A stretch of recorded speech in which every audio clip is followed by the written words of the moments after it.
Theravada everyone. It's good to have you all.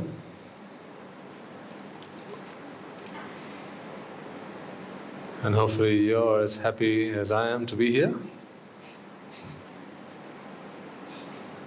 Good. Okay, well, we have a lot of ground to cover today.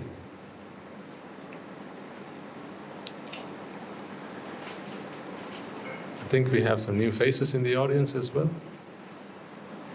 First timers, give me a show of hands. Welcome. Welcome, and thank you to those who are responsible for that.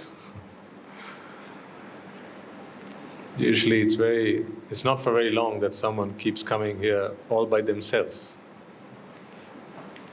Usually, in a matter of weeks, people tend to bring someone along, someone they feel like they have a debt of gratitude to pay. And that's how this family has grown. This community has grown from a small group of around 30 when we started to what it is today. And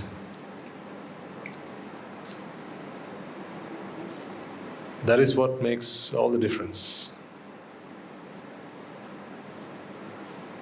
When we really care about the people that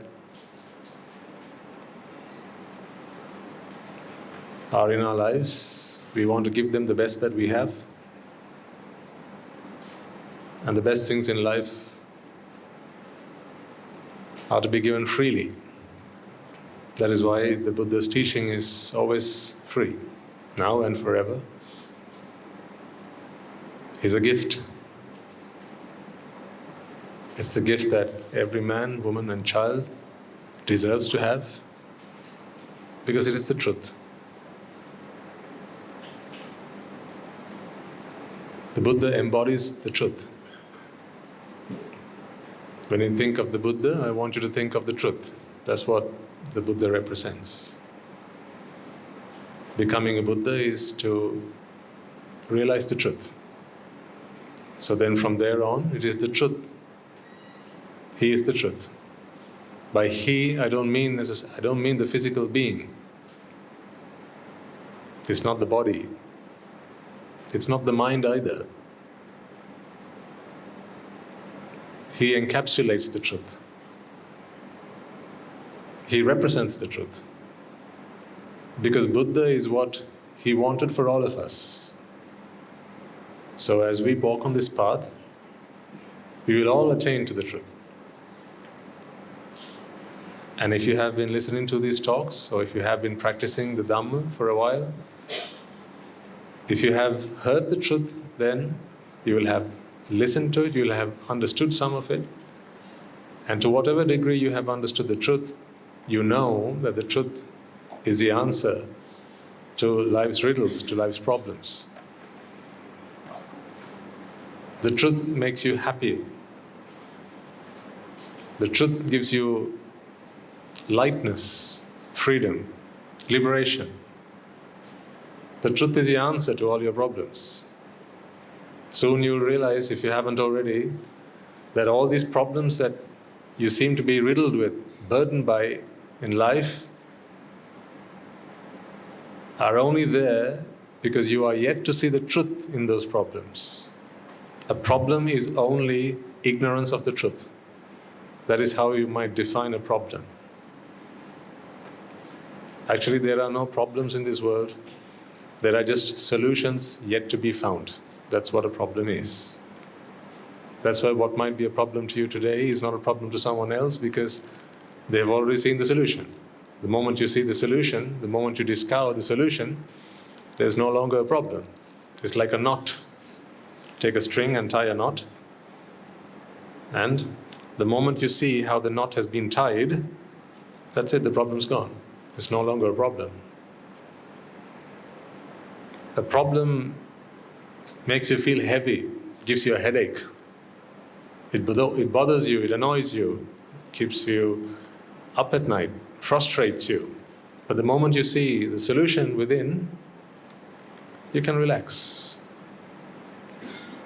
So we are all here because there's been a problem that's been weighing heavily on our minds from the moment we came into existence, and for as long as we've known, the problems that have cursed us throughout our lives, the problems that have kept us miserable, the problems that have brought tears to our eyes, the problems that have made us say things that we later on regretted. I think anyone in this room would put their hand up and say, yes, Swaminathan, that pretty much describes me. We've all at some point or the other said something we later on regretted. And then we thought to ourselves, why couldn't I be a better man? Why wasn't I the better person there? Why could I not have said that? But then it's too late. Some things once done you cannot reverse. Some things once said you cannot take them back.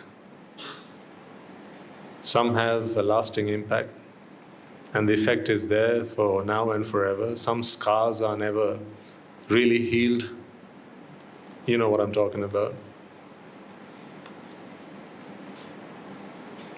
So when everything seems like it's lost and hopeless, your good merits brought you the Dhamma, and now through the Dhamma you're beginning to unravel all these problems that you've had in your life. I can say this because I have gone through the same experience myself, so I speak with conviction. The Dhamma is the answer, ladies and gentlemen, because the Dhamma is the truth. A problem is only a problem until you see the solution, and every problem comes with the solution. You just have to see it. There is not a problem in this world that has no solution. They're there. They're always there together. The problem and the solution are always there together. Don't you think so? The problem and the solution are always there together. What we need is to elevate our mindset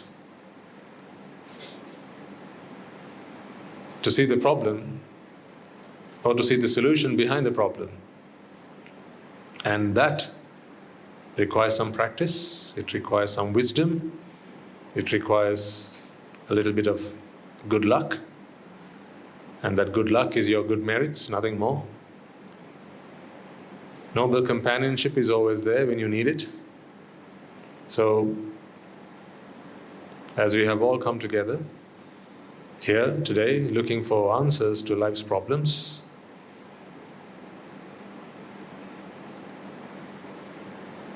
without any further ado then, let us start talking about the solutions. So before we do that, let us all bring our palms together in veneration of the truth, and he who embodies the truth, he who represents the truth. It is the truth to which we make this veneration with reverence in our hearts and devotion towards that truth, and a promise that we make to ourselves, a pledge of allegiance to walk the path to achieve that truth, to witness that truth and to realize that truth. Let us chant the Namaskara, which in itself is a proclamation of one's adherence and inclination to work on oneself, to attain the ultimate happiness that awaits for all of us once we have realized that sublime truth. Let us make that veneration before we observe the precepts and continue with today's proceedings. Namo tassa bhagavato arahato samma sambuddhassa. Namo tassa bhagavato arahato samma sambuddhassa. Namo tassa bhagavato arahato samma sambuddhassa. I've just come out of a flu, so I might sound a bit nasal. That's not the audio system today, that's all me. Usually I can get away by blaming the audio setup, but not today. This is all me. But can you all hear me loud and clear at the back? Perfect, thank you.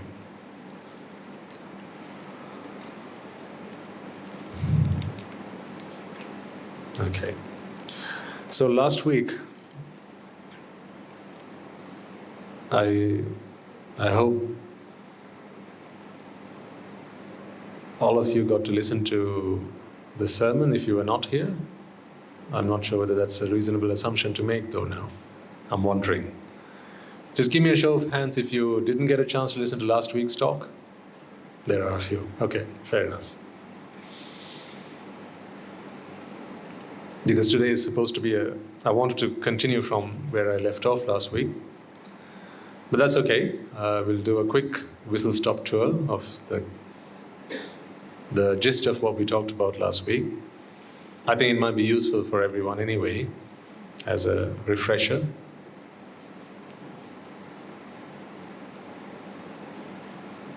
So have you been thinking about it since last week? Or did you forget all about it and Sunday morning comes along and we have to practice the Dhamma? Pot plants? No? No? Good. Okay. So I'll put up on the board what I put up on the board last week. And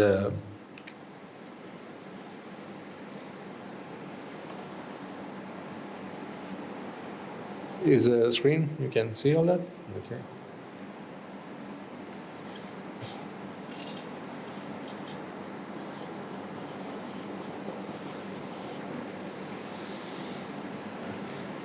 So this is what we talked about towards the end of last week's talk. It's about trying to understand what's on the board here. This is basically what we're here for, to try and make sense of this, because from the outset, you will all agree with this statement. You'll all agree with this statement, but the problem is how you interpret it. There's a difference in the interpretation. So typically what people say is that this suffering no.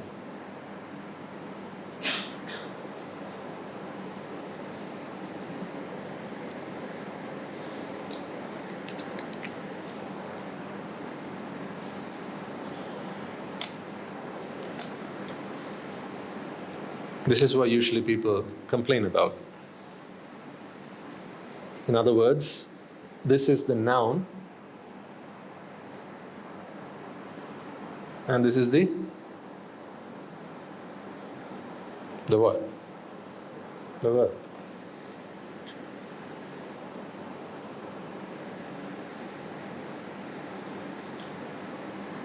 This is what usually people complain about. I, the noun, the pronoun, I, this is what's going on in my life. I'm suffering. It seems like life is like that, isn't it? I'm always suffering. I mean, I'm not always suffering, but suffering is a problem in my life. And if somehow Swamin Wahanse can help me stop that from happening in my life, then perfect. I wouldn't need to come here again. I'd be a happy bunny. This is what you would want for Christmas? Somehow, some way to stop suffering from coming into your life? In fact, this is what you want to do. You want to be able to say, what? I am?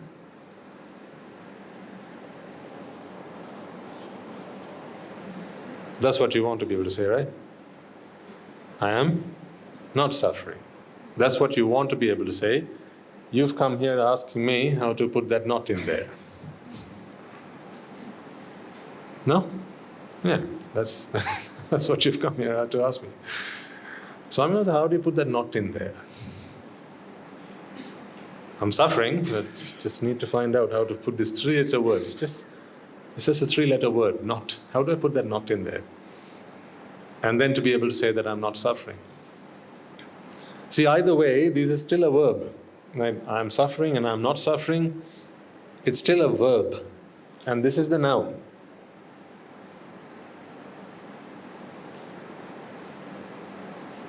And whilst you may all agree with this statement, what we talked about last week is that the interpretation of this statement is not true, is not correct, is not accurate. It's because people interpret it the way that I have written it on the board, we all suffer. See, and we talked about a few examples. I think we talked about a number of examples. Would you care to remind me of some? Some of the ways in which you suffer?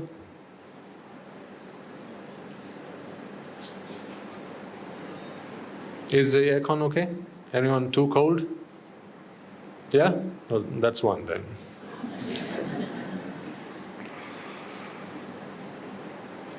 That's one. Did you take your breakfast this morning? No? That's another one then. You'll start to have to bear the consequences of that shortly. So when you're hungry, you're cold, you're suffering. What about when it's too hot? You're still suffering. When you've eaten too much, what does that mean, Swami knows? I've never experienced that. Really? Again, you're suffering.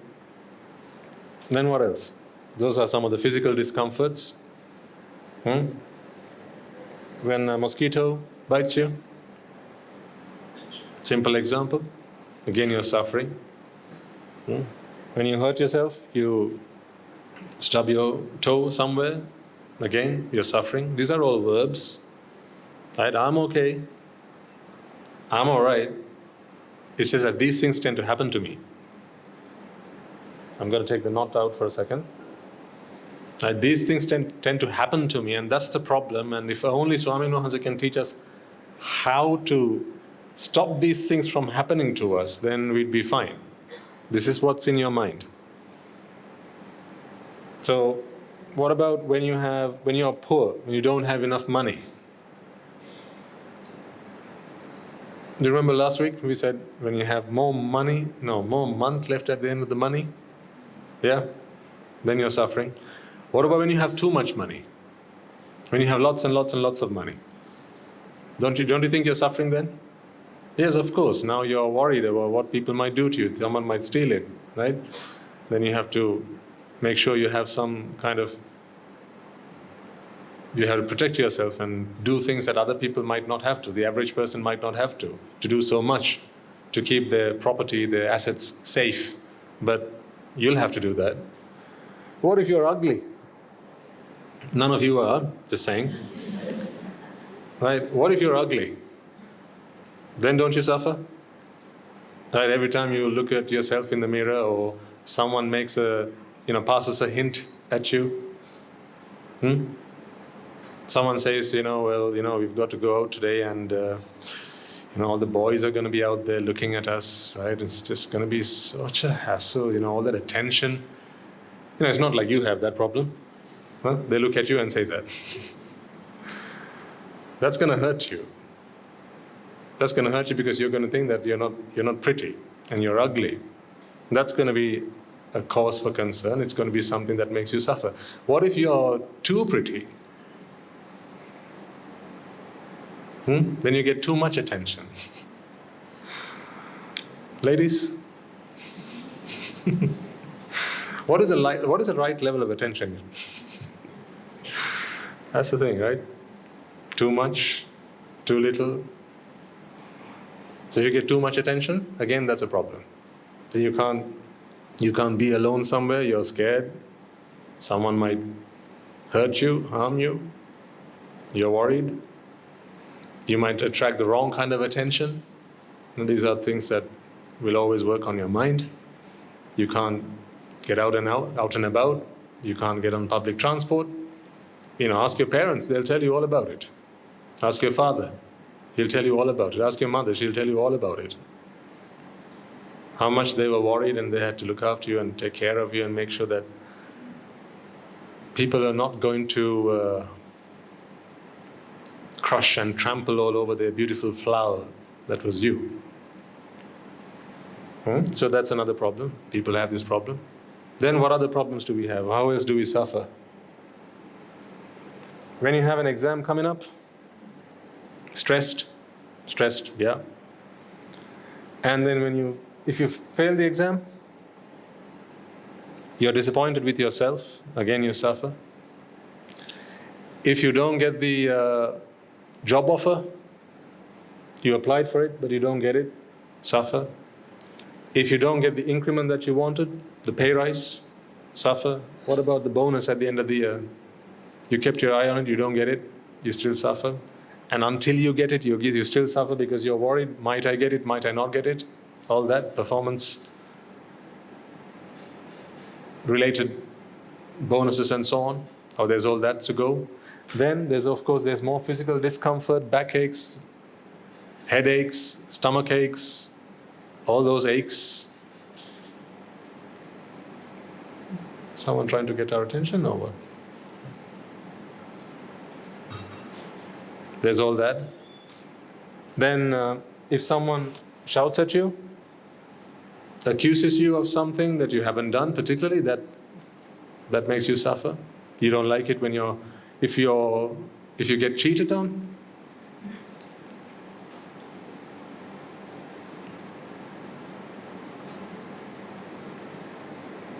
When you have to live under threat. These are moments where you will suffer. So you see, we could go on all day, and there are plenty and more things that make you suffer. But these are all sufferings that you'd like to rid from your life and be free from suffering. In other words, all these arrows you see facing inwards, here's what you'd like to do. Put that arrowhead on the other side, so that those sufferings, if there was some way we could take all that suffering away from you, and then put this knot in here, so that you can say, I am not suffering, that would be the day that would make you really happy in your lives. The point is, ladies and gentlemen, you have tried this for so many years now. We've all tried it. And although temporarily you seem to find some kind of relief, I think you must all agree that there doesn't seem to be a permanent relief from any of these problems. See, hunger, you can only ever find temporary relief. Fear, you can only ever find temporary relief. Grievance, temporary relief. Sorrow, temporary relief. Name one thing that you suffered from that you can tell me, Swaminathan, that's the last time I'm ever going to suffer that, I'm never going to suffer that again. Can you? Then let's say you went through a relationship breakdown. And then you thought to yourself, right, next time round I'm going to make sure that I only get into a relationship with the right kind of person. So I'm going to do all my checks and balances. I'm going to ask around, make sure he or she is the right kind of boy, right kind of girl, right? And I'm going to make sure that he or she is my soulmate before I pop the question. Or express my interest or my love for them. And so you did. So maybe now you're in that relationship. Are you 100% sure that you're never going to go through that experience again? 100%. It's okay, don't give me any clues whatsoever, because if that person is in the room here, then they may not like you to answer that. Okay? Just blink. Everyone look at me now. That's the thing, we're all living in fear. If there's anything you're attached to, then fear is always with you. Even if they don't let you, even if they don't abandon you, even if they don't betray you, time will always take whatever you have from you. Time. Time is always against you. See, I can give you a very simple example. Think of anything that you'd like to have in life. Either something in the past, or in the present, or in the future. Anything whatsoever. Time has always done this to you. It has either kept you from achieving it, or from the moment you achieve it, it's the one thing that will take it away from you. It's always like that. Let me give you a simple example. Let's say you want to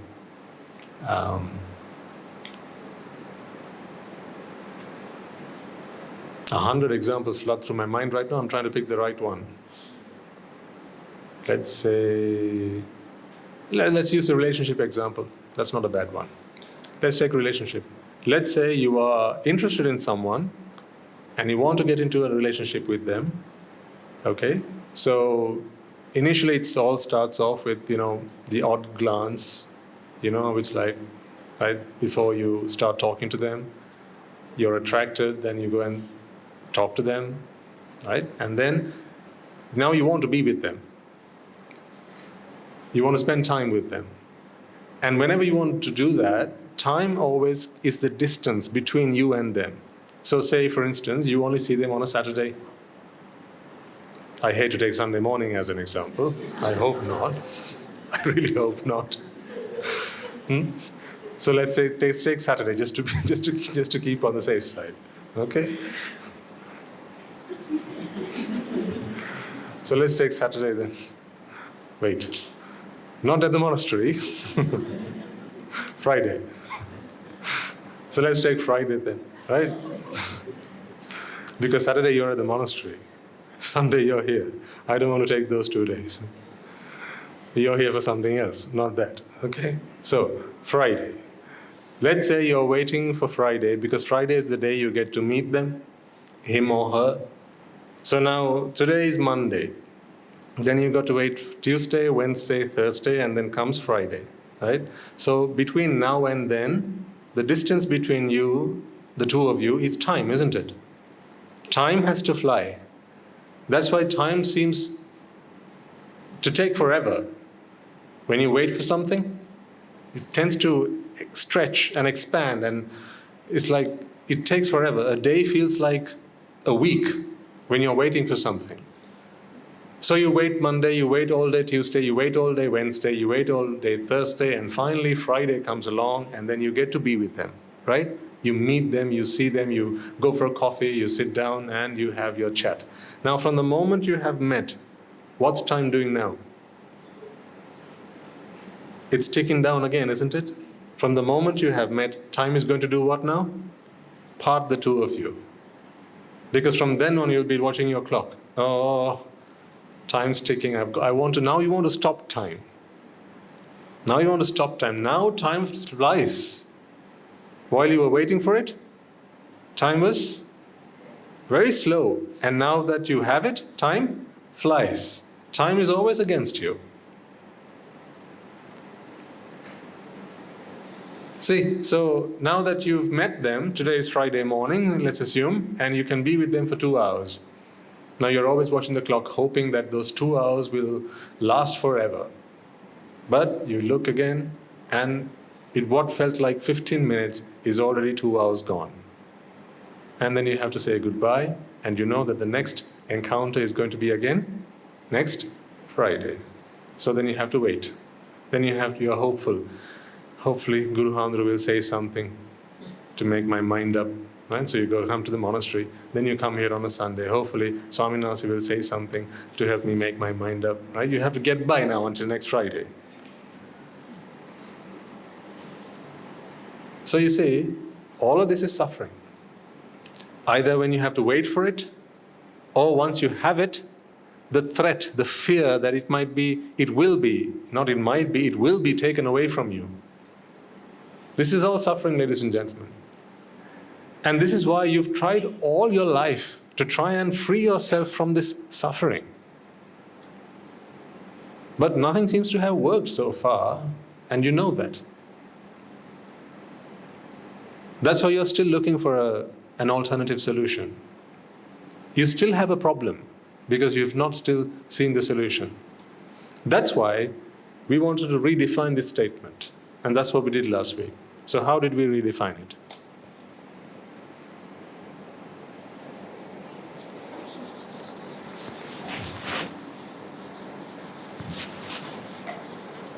So what you wanted me to do, or what you wanted my help to do, was to put a knot in there. Yeah? But I'm going to offer you something else altogether.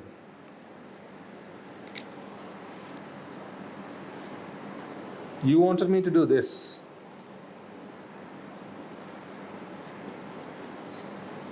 Didn't you?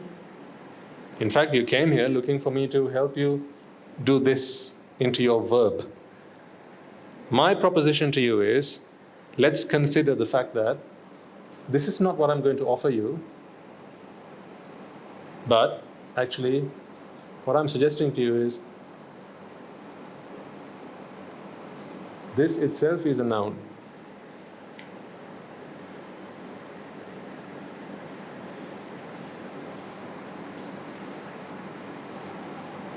This is the object.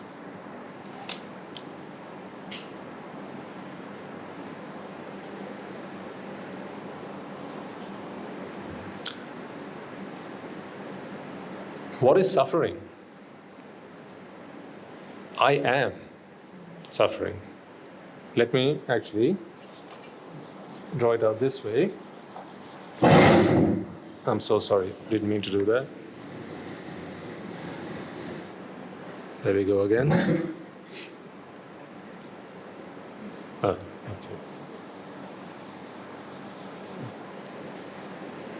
How about this?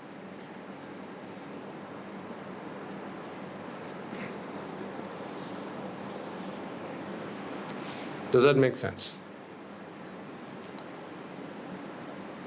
That's an equal sign.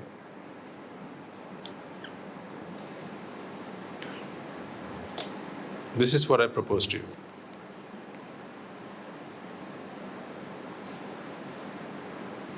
I want you to try to get your head around this concept.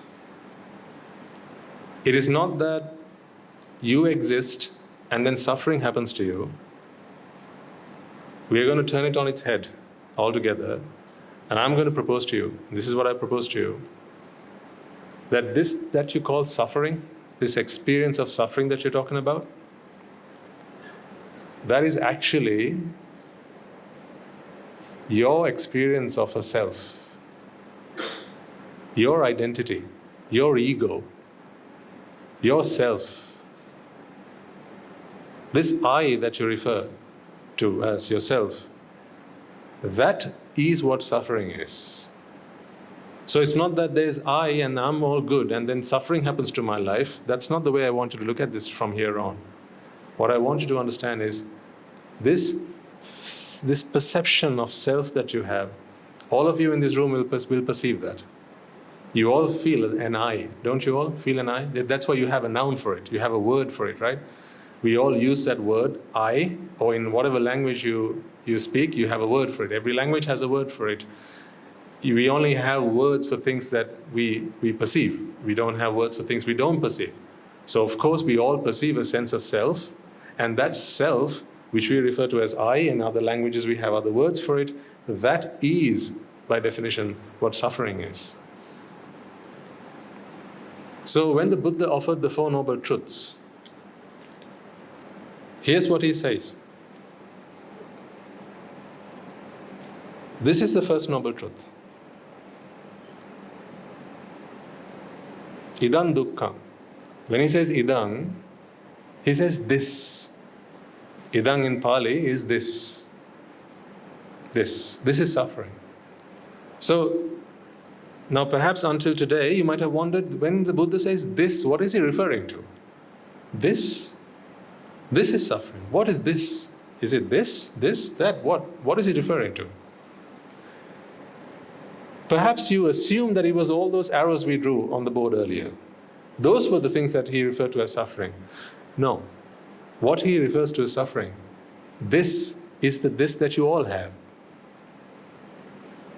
You, your sense of self, your sense of identity, That is suffering. We have to use this word suffering today in English because that was the closest fit that we found. In the Pali, this is not the word that the Buddha uses. He uses the word dukkha. Dukkha is the word that he uses. It translated into other languages, and even in Sinhalese, to dukkha, which we generally refer to as suffering. And so when it came to English, it also picked up a similar translation, and dukkha became suffering. Actually, dukkha and suffering are worlds apart. And the reason I say that, folks, is suffering, this feeling that we have when we talk about suffering, this notion that we have of this word suffering, is one that hurts us, something painful, something hurtful, right? But your sense of self doesn't hurt you. It's the root of all your pains. Now, from this talk onwards, we are going to start to explore a lot about your identity. Okay, so the upcoming talks, we're going to try to focus on that. And so it's important that you use these as building blocks. So everything we talk about is going to be material that you will need to refer to in the upcoming talks. So I want you all to pay really good attention and try and grasp as much of this as possible. We will keep going over stuff, so not to worry if in case you don't understand something or miss something. We'll keep going over it, but ultimately, the purpose of all these talks is to help you identify who you are. Truth be told, if you have figured out that your sense of self is the dukkha that the Buddha taught, from there on, you can fly solo. You need not come to the sermons again. It is with that conviction I speak to you. You only need me to show you the path, and once you have seen the path, once you're on it, well, you can walk on it all by yourself. A little bit of inspiration, a little bit of guidance, a little bit of motivation is always handy, of course, but with or without me, with or without a teacher, you can walk that path till the end of your samsara. It's that initial entry into the pathway, it has to be done with the help of a teacher. Becoming a Sotapanna is something you have to do with the help of someone. Once you are a Sotapanna, you don't need anyone's help. You're not dependent on anyone's help. You are independent from there on. So I'm going to try to focus these upcoming talks. Maybe next week is going to be a little bit of an exception because you're going to be at the monastery. But it will give you an opportunity to talk to our Swaminwahanses, talk to our Anagarikas, and ask the questions that might remain from the end of this talk. Because they'll help you to further understand the length and breadth and width of what we're talking about here. Okay? So that you will have enough questions to ask next week, pay good attention. Because if the question you're going to have to ask is, what did Swaminwahanse say last week?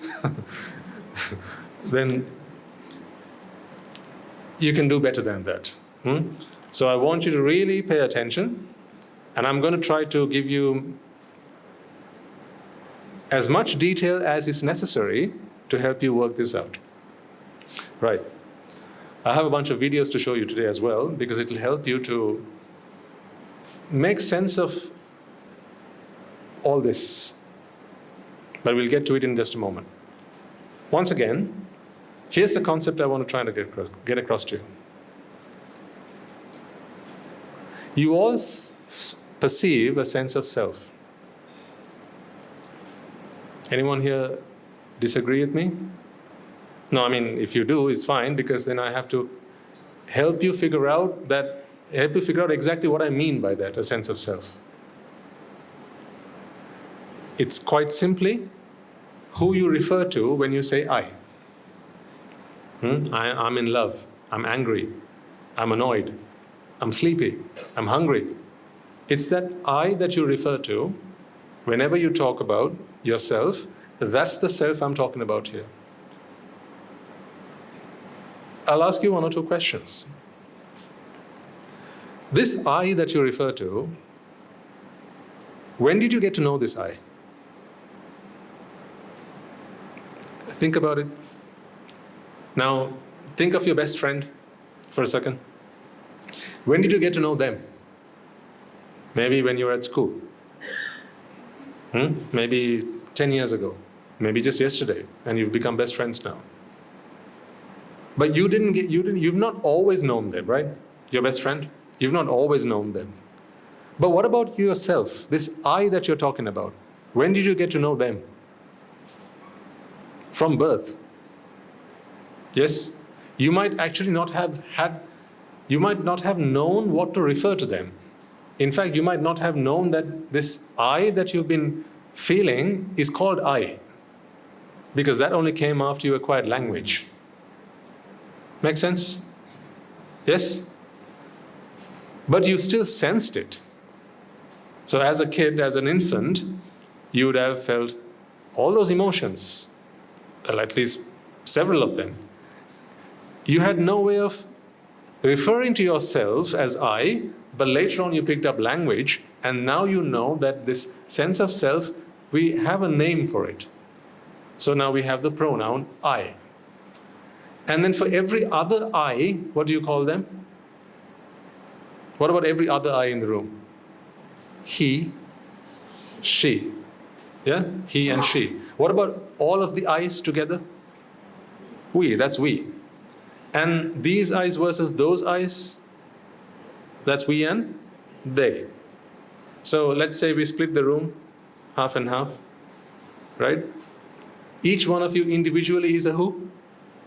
That's an I. What about the person sat next to you? She, or he, or you. But when you say you, you know that you you're referring to also experiences an I, don't you? Yes? Yes. Are you sure? If you're not sure, just ask them. Because when they talk to you, don't they talk about I? And when you talk to them, don't you talk about I? It seems like, you're both using the same word. You also say I, they also say I. Like you say, hey, I'm Sam. And then they say, I'm Tom. Whoa, wait, how can I be Tom because I'm already Sam?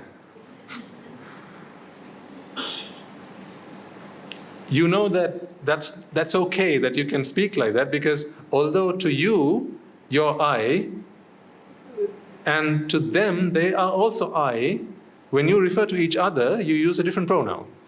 But you know that they experience a similar self to you. They'll call it a different name, they might be of a different gender, right? And they might come from a different background. Many things might be different about them, but in the same way, ladies and gentlemen, that you sense this I, so does everyone else in this room. Do you agree with me on that note? All of you? All right. Anyone that didn't understand what I explained there, just put your hand up. Perfect. Everyone got it. Okay. So everyone in this room is an I. So if we split the room in half, then you all on my left-hand side, each and every one of you is an I. On my right-hand side, each and every one of you is an I. The person sat next to you, or anyone else in this room, if you spoke to them individually, you would say is a you, but you know that they also experience an I within themselves, right? And then if all of you were together, if you consider all of you together, we can say that's a we. You'd call yourselves a we, and then there'd be what? They. How about for you? You'd be we, and they'd be they.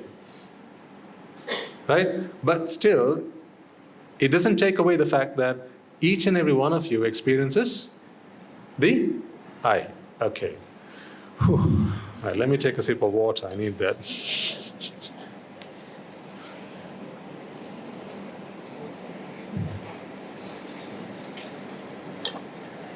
All right. We got that far. Okay. Now, here's the thing. Now, listen carefully, all right?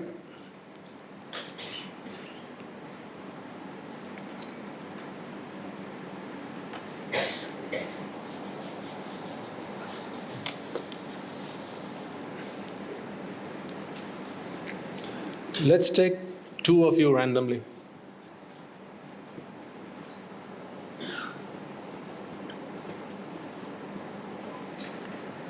Gender equality and all that. Okay?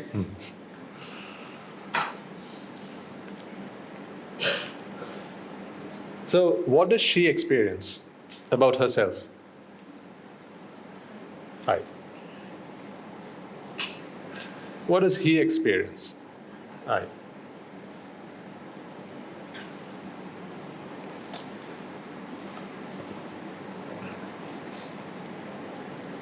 When he thinks of her, when she's his focus of attention, not center of attention, just the focus of attention, right?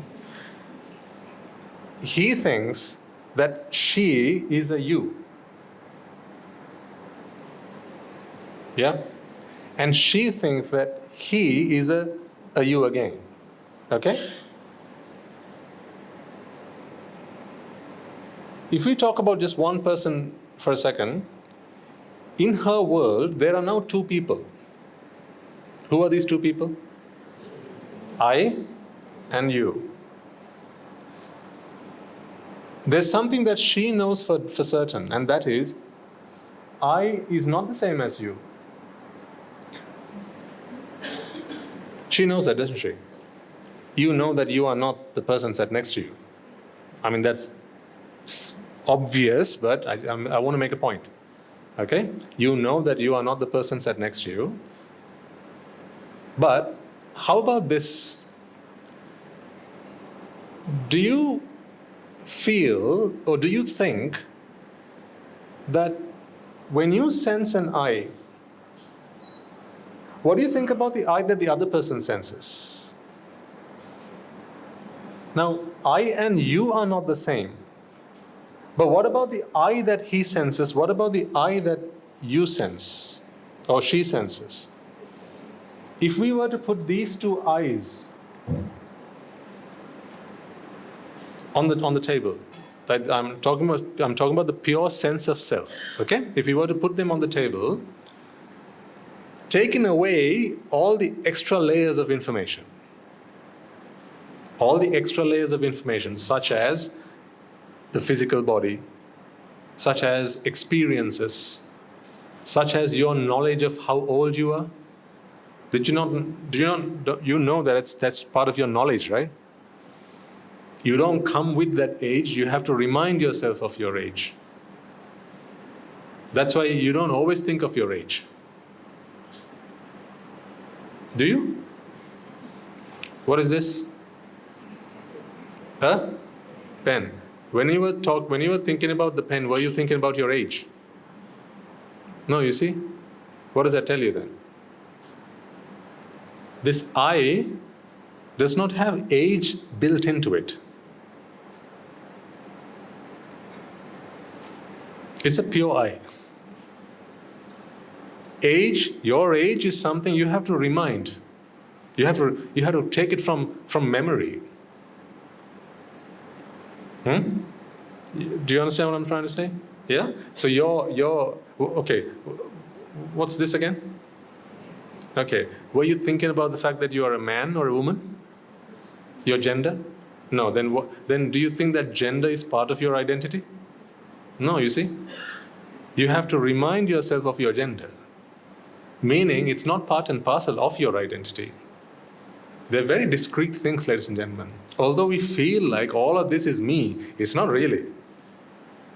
When you distill your personality, we talked about this last week, when you distill your personality and you take out all those added layers, all those superficial layers, you're ultimately left with simply, purely this sense of self, your identity. That is who you refer to as I. And then you go on to describe this I. You say, I am a man, I am a woman, I am 25 years old. And then you talk about your origin. I'm from China, I'm from Japan, I'm from Korea, I'm from this, that, and the other. You talk about your nationality. You talk about who your parents are. You talk about your siblings. You talk about your family. You talk about your profession. You talk about your education. You talk about what you had for breakfast this morning. All of these things are not part and parcel of I. Do you get that? Yeah? I'm talking about the pure sense of self. Take away all the other added layers. That self and this self here, this sense of self here, what can you say about the two of them? They are perfect. Well done. They are actually identical. They really are identical. Anyone who didn't get that, just put your hand up. Wonderful. So these two senses of self, thank you. These two senses of self, they are identical. Mathematically, you could put it this way. They're not just equal, they're actually identical. They're identical. They are one and the same.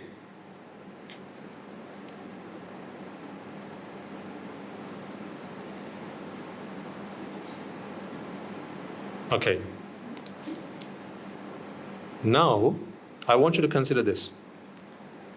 Let's say they met somewhere else, not in Rajagiriya, not in Sunday morning sermon. No. They met somewhere else, and not only did they become the focus of their attention, but also the center of their attention, and then soon enough, they began to have feelings for each other. Okay? Don't you see it's absurd? Because if this sense of self is identical to that sense of self, and this sense of self makes you feel that you are you, and that sense of self makes them feel that they are they, but these two senses of self are identical, then who has this person just started to have feelings for?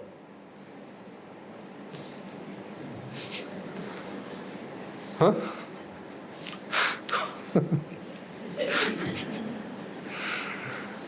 You think I'm laughing with you? With is the wrong preposition. Okay. So if these two senses of self are identical, who do you think this person has just started to have feelings for? Huh? Themselves. Once again, we've taken out all of the other baggage, right? Take out all the other baggage, age, gender, mother, father, right? Other interests, hobbies, all that. Take all that out. Because when you say, I love you, you don't say, I love your hair, I love your this, I love your that, I love your mother, I love your father. You actually say, I love you, and because I love you, I love all these other things. All these other things come by extension, don't they? I mean, no one comes up to you and say, I love your mother. Will you marry me? And that's bound to make you laugh, I know that. No one says that, right? So you feel like you have fallen in love with the I of the other person, haven't you? Don't you really feel that? So when she starts to have feelings for him, when she starts having, in fact, is it not wrong for us to start calling them him and her? If you are simply referring to the I? When we isolate this sense of self from all the other stuff, you know what I mean by that, right? So this is the I, and these are all the other stuff. So sorry. That's all the other stuff, okay? All the extra wrappers that go around the I, okay? So here's the I, and here's all the other stuff. So when we isolate the I from all the other stuff, is that a man or a woman?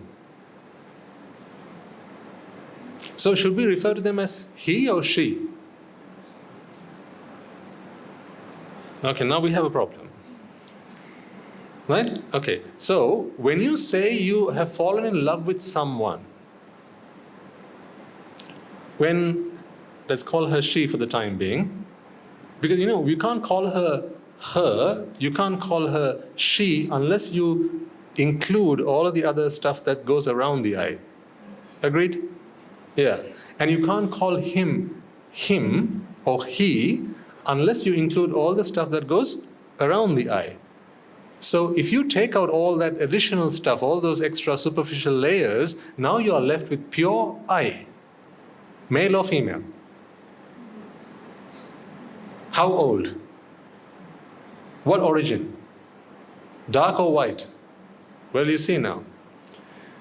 But then, when you say, I love you to someone, who do you think you're saying, I love you to? Which one? The one in the middle. That's how you actually feel. That's who you actually want to fall in love with. That's why you say, I don't care about all these other things. Come on. I don't care about whether you're rich or you're poor, right? Whether you're dark or you're fair. I don't care about your looks. I don't care about any of that because I love you.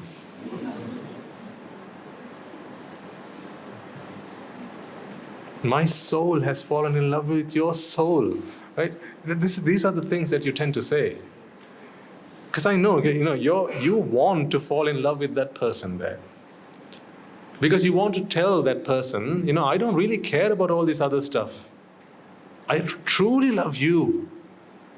This you that you experience, that's the person I love.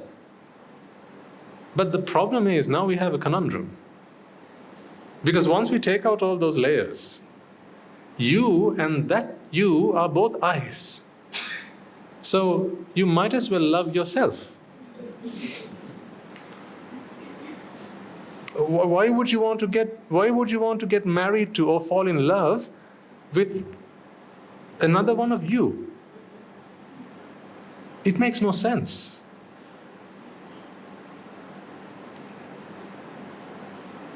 It makes no sense, ladies and gentlemen. We have to continue this conversation to figure out where all this, what about this I? Who is this I? Because since the dawn of time, people have sought the answer to that problem. Who is this I? Because, people wanted to fall in love with them. People wanted to care about them. People wanted to be with them. Once you take out all those extra layers, who's that I in the center? Just in the middle, who's that I? But I know one thing for certain, when you want to be friends with someone, when you say she's my friend, he's my friend, you're actually referring to that I in the middle. That's who you're referring to. So when she says, he's my friend, this I is talking about that I, but the thing is, they're both identical. In the same way that you experience your sense of self, that experience that you have, the sense of self, the pure sense of self, it is no different. I say, it is no different, not the teeniest bit different in the other person. They experience that sense of self in exactly the same way. Just like you feel that you are an identity, ladies and gentlemen, the person sat next to you feels it the same way. The reason that you feel the two of you are different is because of all these extra layers that go around the I. See, this is me and this is mine.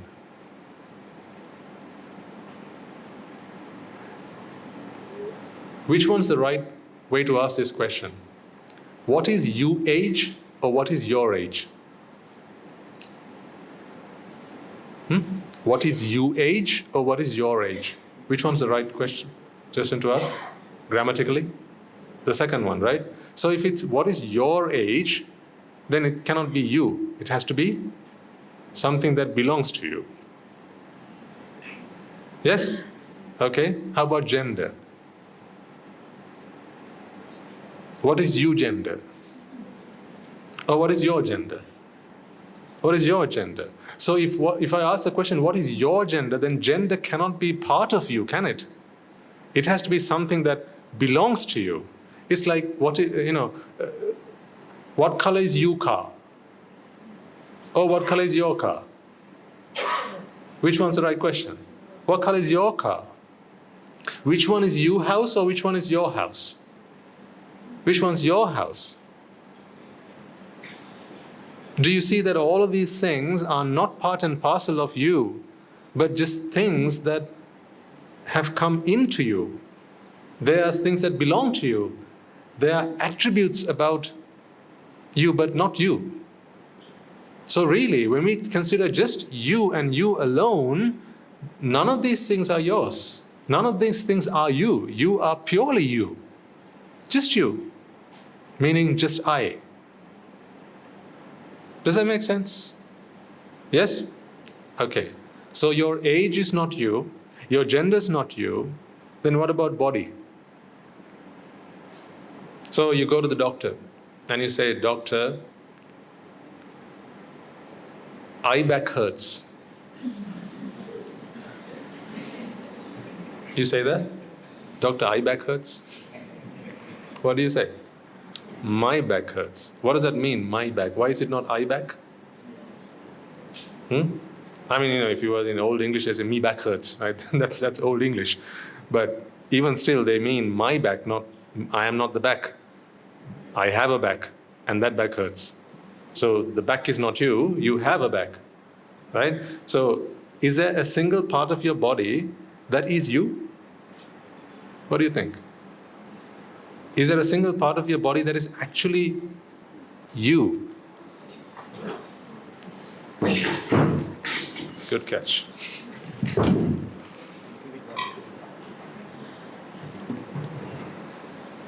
Well done.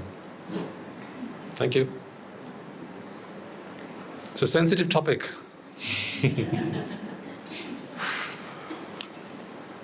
So what were we saying?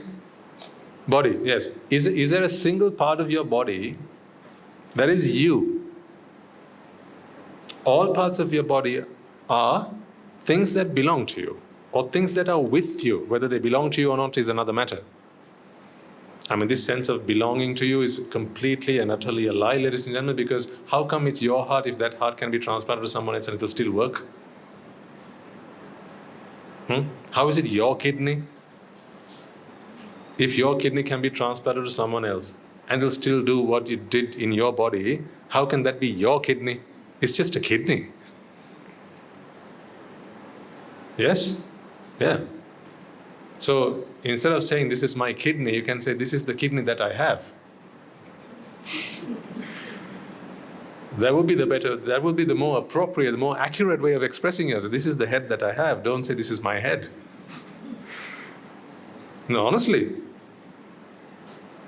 Because every time you say this is my head, like we learned those nursery rhymes when we were younger, hey, my head, shoulders, knees and toes, remember?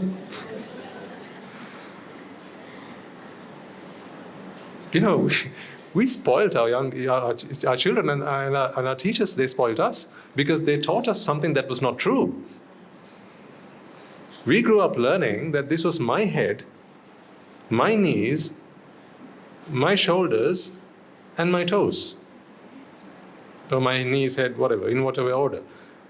None of them were mine. But that's how we learned it. We learned that there are my things. And then things that were not mine, and there were other people's things. All of that was just nonsense that was put into our heads. Well, the notion of self and what belongs to us, we were born with that. So you can't fault your teachers or your parents for doing that. We were born with the sense of self, otherwise you wouldn't have been born in the first place. No one's born if they don't have a sense of self. Everyone's born with a sense of self and with a sense of belonging to that self. But then that wrong idea, that misinformation kept getting proliferated, and we learned even more stuff about me and mine, and all of that was wrong. So in any case, my question was, when you go to the doctor, do you talk about I back or my back? My back. So then that back is not you, is it? So then when someone touches you, okay, let's go to the hand. Is this I hand or my hand?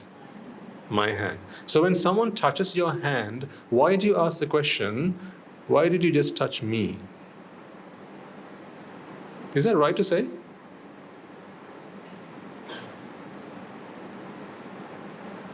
When someone holds your hand, is that an appropriate question to ask? Why did you touch me? If it's me, if your hand is part of me, then when you go to the doctor and you have a wound on your hand, you should say, I hand is wounded. But you don't say that. You say, my hand is wounded, or my hand is sore, or whatever. If that's mine and not me, then when someone touches there, or any part of your body, why do you then feel that they have touched you? You see, there's a problem there. There's a problem there. So we're all very confused about ourselves. You'll have to agree now. The one thing that you're most confused about, who's that? You thought it was your mother-in-law. No. What you're most confused about, ladies and gentlemen, is yourself. You don't know what the hell you are. Honestly. You really don't know. And that's why you have no control over your thoughts, how you operate, how you work, what feelings go through your mind, your emotions. You have no control over that because you don't know who you are. You're confused. You say, this is my hand. And when someone touches you, you say, don't touch me. How is that me if that's my hand? Me is not the same as my. My belongs to me. It's not the same thing. So don't you agree you're all very confused about who you are and what you are? Well, that's what we have come here to unravel. So this is the university of yourself. We have not come here to learn about the world around us, unlike any other university. Here, the discipline that we learn is you. Because you're very confused about yourself. So now then, when this person says that I have fallen in love with you, do you agree now? They're only talking about themselves? Okay. So now, from here, the next thing I want to try and explain to you is where this sense of self comes from. Before we do that, I'm going to show you a little video. It's about 5 minutes long. And can we have an Anagarika Mate?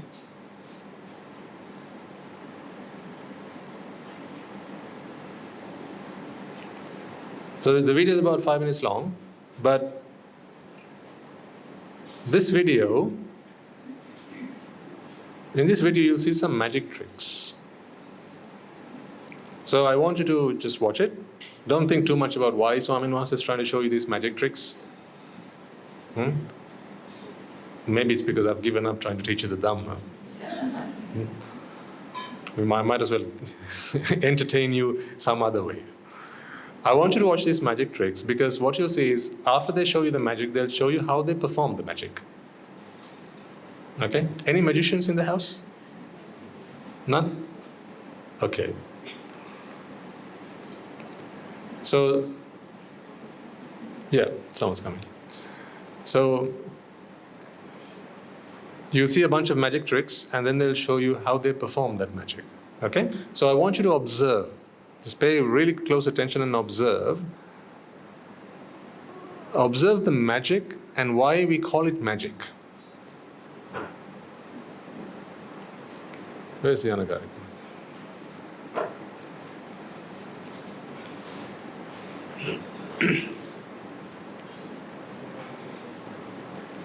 And then I will try to show you the relevance between what you see on screen and your sense of self.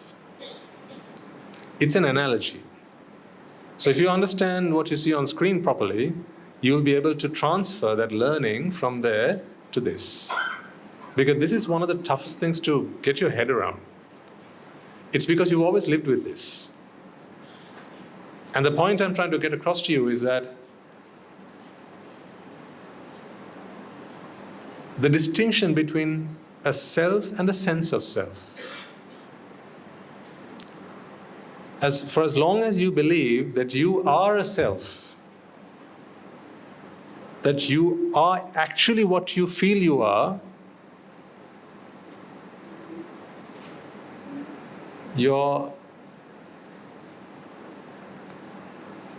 you've not seen the truth. At some point you will get the idea, the penny will drop at some point, and you will realize that this sense of self that you experience, or this self that you experience, is not really a self. It's actually a fabrication. There's a logic to it. There's a logic as to why you experience that self. Actually, there has to be a logic, don't you see now, because of this point. You see, you've already agreed that this eye is the same as that eye. Okay? If this eye is the same as that eye, then the same thing, that something that happens here must also happen here. As much as you feel that you are unique individuals, okay, as much as you feel that you are unique individuals, do you remember we talked about baking a cake or something last week? Yeah, we chose the example of baking a cake. Yeah, if you follow the same recipe and the same ingredients, if you purchase the same ingredients from the same shop, say from the same batch, okay, those two cakes must taste the same. They must be identical. In fact, you must not be able to tell them apart. That's when you can say you have followed the recipe to the letter, and in both instances, they have done it exactly the same way. Now, don't you see that that's what's happening here? The way you sense a self, the other person also senses a self, and they sense it in just exactly the same way that you sense it. For that to be so, something's happening here, and the same thing has to be happening here. What is that thing that's happening here? That's the question we'll answer after you watch the video. All right.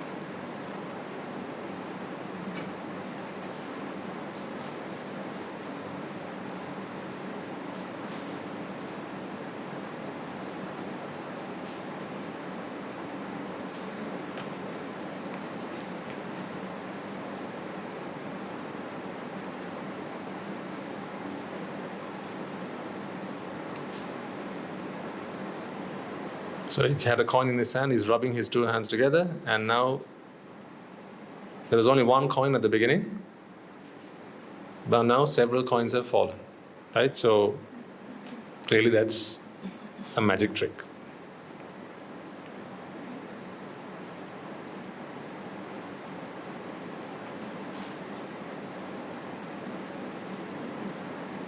Now let's see how he did that.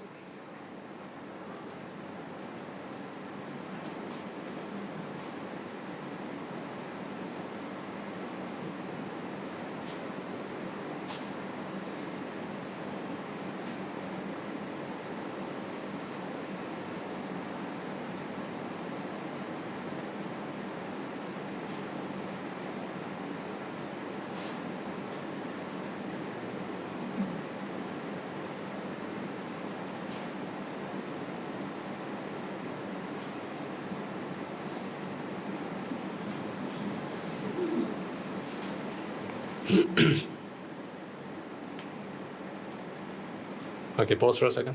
So, there was the magic trick, and it was a trick until you figured how he did it. Yeah, I mean, we all looked at it with amazement. Wow, how did he do that? In fact, we actually felt that he was some kind of wizard. Now, if you remember seeing magic performed in front of you for the very first time in your life, weren't you gobsmacked? My father used to do tricks with me. So he used to have this coin, he put it in through his mouth, and he took it out his belly button. I'm like, what? How did you do that? And then ever since I tried to do that, he said, no, don't do it. You're going to swallow it and something terrible is going to happen. So, because I didn't know that magic was a trick. I thought magic is something that's very special people can do. And you have to be really special to be able to perform magic, because things that other people cannot do, they can do somehow. But we've all seen magic before, so you know that something must be going on there, although we might not know what it is until you saw the tutorial. Yeah? So when you watch the tutorial, you realize that it was just a trickery. Now I'm going to make a very fine point here before we continue to the next video. So initially you saw the magic. Then you saw the tutorial. When you saw the magic trick being performed, you experienced something. You thought that the person that was performing the magic trick was some kind of wizard. It was actually, as in, now for a moment I want you to forget that magic is a trick. Okay? Just think of magic as being something that is very special and only some people can do. It's like some kind of, I don't know, some special power that people have. Okay? So it's like levitation, or maybe reading other people's minds, or something like that. Something that cannot be explained through science. Okay, let's assume that magic is not something that can be explained through science. So when you saw that magic trick being performed, you actually saw something. You saw that several coins fell from this person's hands, but only one coin was there, and that was what really surprised you. When you later watched the tutorial, you learned how it happened. Now that you know how it happened, if he performed the trick again, would you still not see the same thing happening? Now that you saw how he performed the trick, if he came here right now, let's say the gentleman walked in here right now and he performed the same trick in front of all of us, would we not still see the same thing through our eyes? We would still see the same thing, but something would be different. What is that? We would know what he's doing. Although we know what he's doing, doesn't mean what we see what he's doing has changed the tiniest bit. We still see the same thing, but we know that it's something that we didn't know earlier. So what changed between these two? Perception. It's the knowledge that we have acquired about how he performed the trick took away the magicness about it. And then it just became an incident. It just became a very normal, a very average activity, right? So, once again, you saw the magic, and what you saw, that was magic. And then later on, when you watch the tutorial, he explained to you how he did it. And then if he conducted the magic again, you'd still see the same thing you saw at the beginning. But this time round, you would know how it was done. Did you get that? Okay. Now just bear that learning in mind, because we will need to transfer that and apply it to what we're going to talk about in a moment. Right, next one please.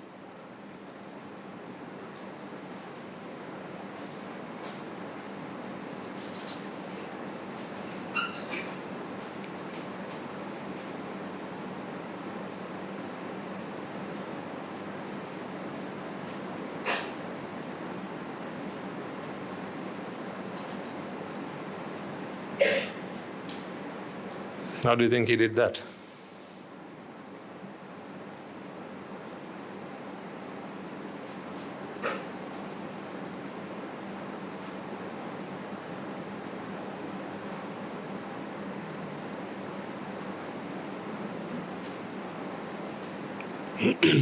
Not so magic after all, eh?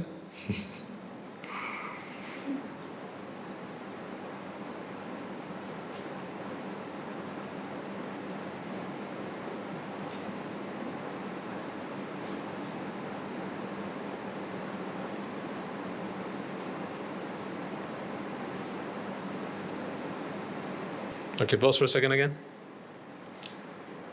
So once again, the two balls, initially that was magic. We were all perplexed as to how he performed that magic trick. So first he showed you first you watched the magic, then second he showed you the tutorial, so you knew how he performed the trick. So although he was just he was actually transferring the ball from his left hand to his right, and we just didn't see it, and he was sleight of hand. He was very quick to do it, so we couldn't catch him doing it. So could we not explain what he did now logically? We can, but initially, before you watched that tutorial, there was no logical explanation to it, which is what made it magical. All agree with me? Okay. So then later on, he showed us how he performed the trick, but although you have now seen how he's performed the trick and you now know how he's performed the trick, if he performed the trick in front of you again, would it not still see the same thing? Wouldn't it? Your eyes will still see the same thing. So the sight would be the same. What would be different? Your knowledge of it would be different. So your eyes would still perceive the same thing, but you would know differently. You would know better. You would know that this is just a trickery. What's really going on is something else. So there's reality, and then there is, let's say, what seems real, and then what is real. An illusion. Okay? All right, let's watch the other one.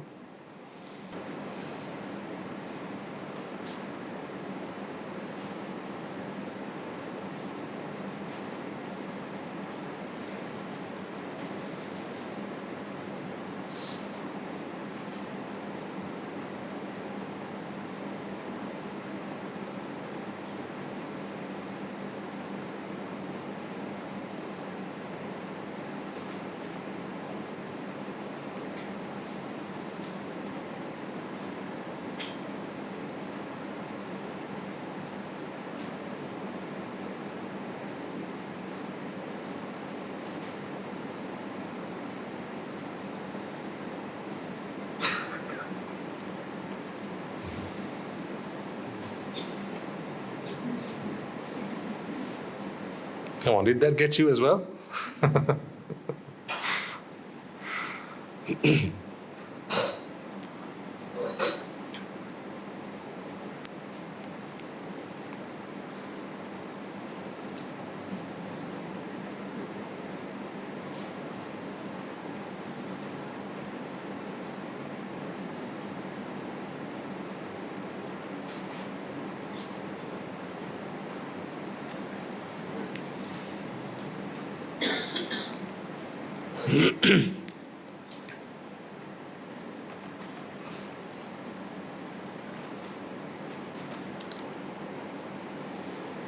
Let's see what he's up to.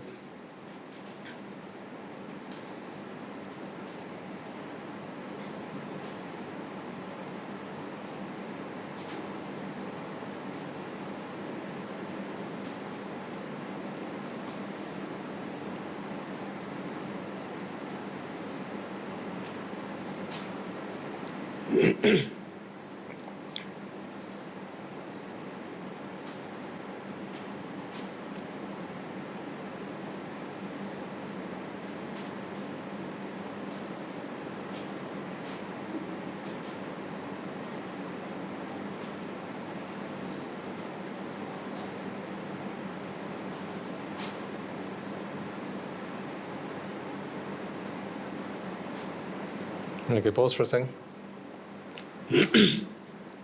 So what do you think about this guy who's doing this trick? He's got some superpower that none of us have, right? Surely. He takes a plastic cup and he makes a coin pass through it without as much as a slit in the cup. How does he do that? Anyone here who can do that? No, so surely he has some supernatural, some magical powers that none of us have. Is that so? Is that so? Can't any average Joe do that if only they worked out how they did it? You know that because now you know what magic is. It's just a trickery. But we don't know just yet how he performed that. Now he's probably going to explain that to us. But even after he's explained it to you, after he's done the demonstration, you will still, if he performed the magic trick, you would still see the same trick performed in front of your eyes. Only this time, you will know what's going on behind the scenes. Okay, let's watch it.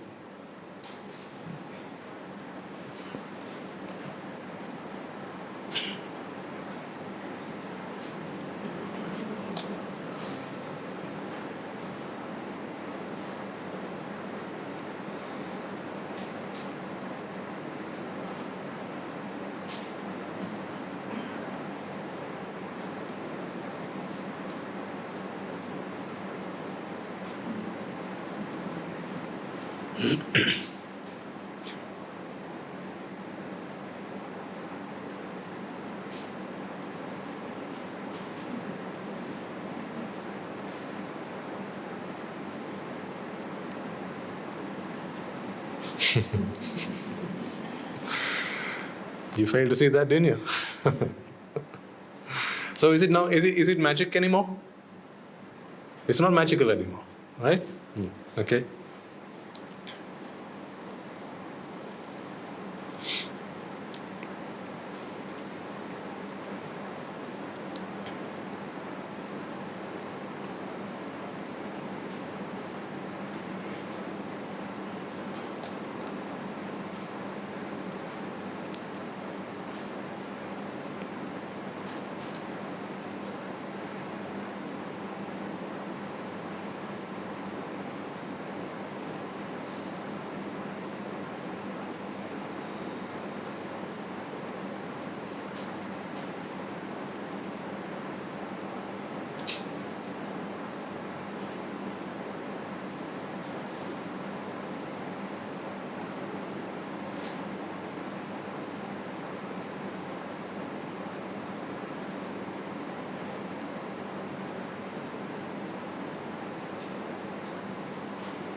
So where did the coin go?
So take this all in, because you can perform all these today at the dinner table and impress your family and your friends. Huh? Right, thank you. Okay.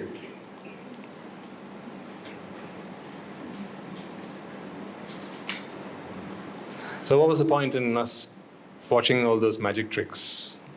Is now what you should start thinking of yourselves.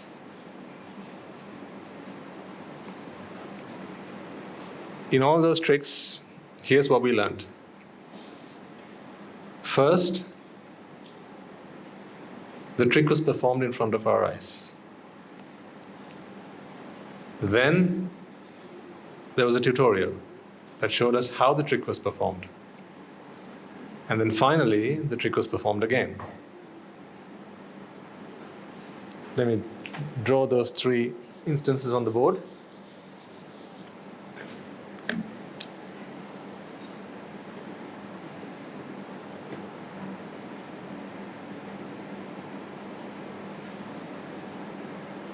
So this is 1, second instance, and the third.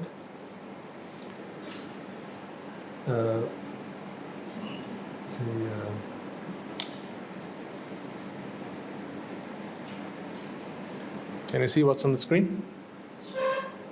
Okay, so I've drawn a table here. What you see and what you know. Okay? In the first instance, when the trick was performed in front of your eyes, you saw something. You saw something. Then it was explained to you. In the tutorial, he gave a demonstration. When you, I'll put A here. When you saw A, as in the trick, before the demonstration was given to you, what did you know about the trick? You didn't know much about the trick. In fact, you thought that there was some kind of magic there. Not magic as a trick, but magic as a special superpower. That's what you thought. So actually, when you saw A, you also believed A. Does that make sense to you, what I'm trying to get across there? When you saw, you believed what you saw. In fact, you thought it was some kind of wizardry, some kind of magic, some kind of inexplicable, illogical happening going on that you are never going to be able to do any day. Because that's some special power. That's what you saw and that's what you believed. What happened in the second instance when the tutorial was given? What you saw remained the same. So he explained to you how he was doing it. But from then on, you believed something else. You began to believe something else because he explained to you that although your eyes were tricked, it was something else that he was doing, unbeknownst to you. And then in the third instance, he does it again. And then you still see A, but now you believe B. Can you ever go back to believing what you saw, what you believed in the first instance? Can you ever? No, you can't. You can never go back to believing what you saw in the first instance, because now your belief system has changed. Because you have seen what your eyes saw and then some. You've seen a higher truth. You've seen the not so obvious truth. Okay? This is what happened in the magic tricks. That's why those tricks can no longer be performed in front of you for your entertainment. I'm sorry. Because the magic trick once explained can no longer be entertaining. Because you don't get that awe-inspiring, that magical feeling that you would normally get if you didn't understand how the trick was performed. In fact, that is what makes it magical, isn't it? Okay.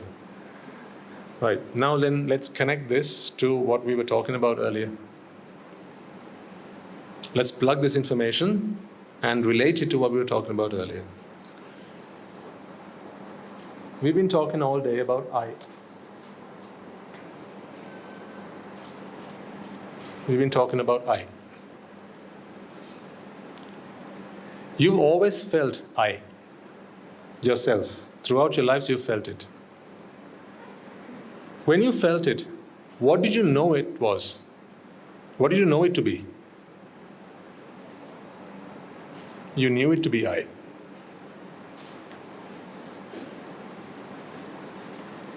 Are you all with me? Yes? All right. Just check, make sure you're all with me. We need this before we can go forward. Okay? All your life, you've known your I.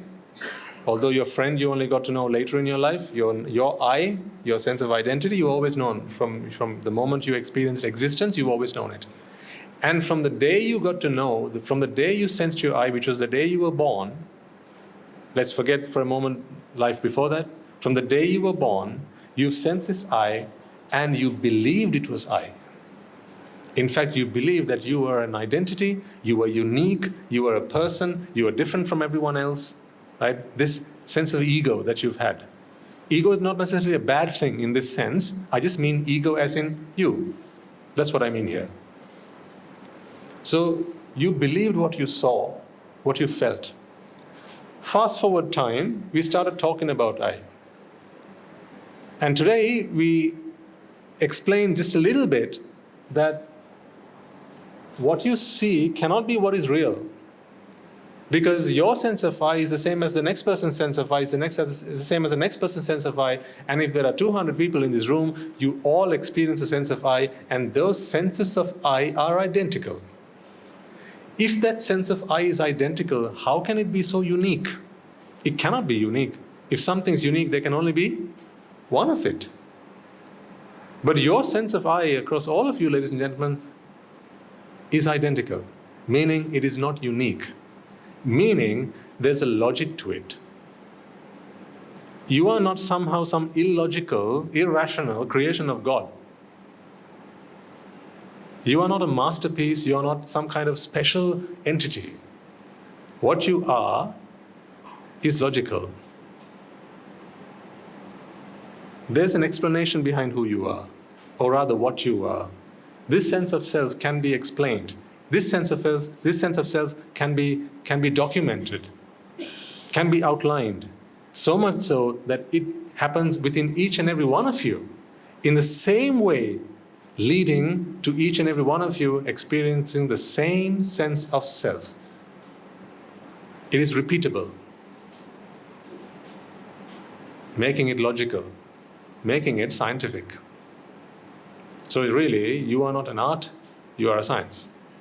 This sense of self that you are, it's very scientific. But once you understand that, what will change is not the way that you perceive your I, but the way that you experience your I.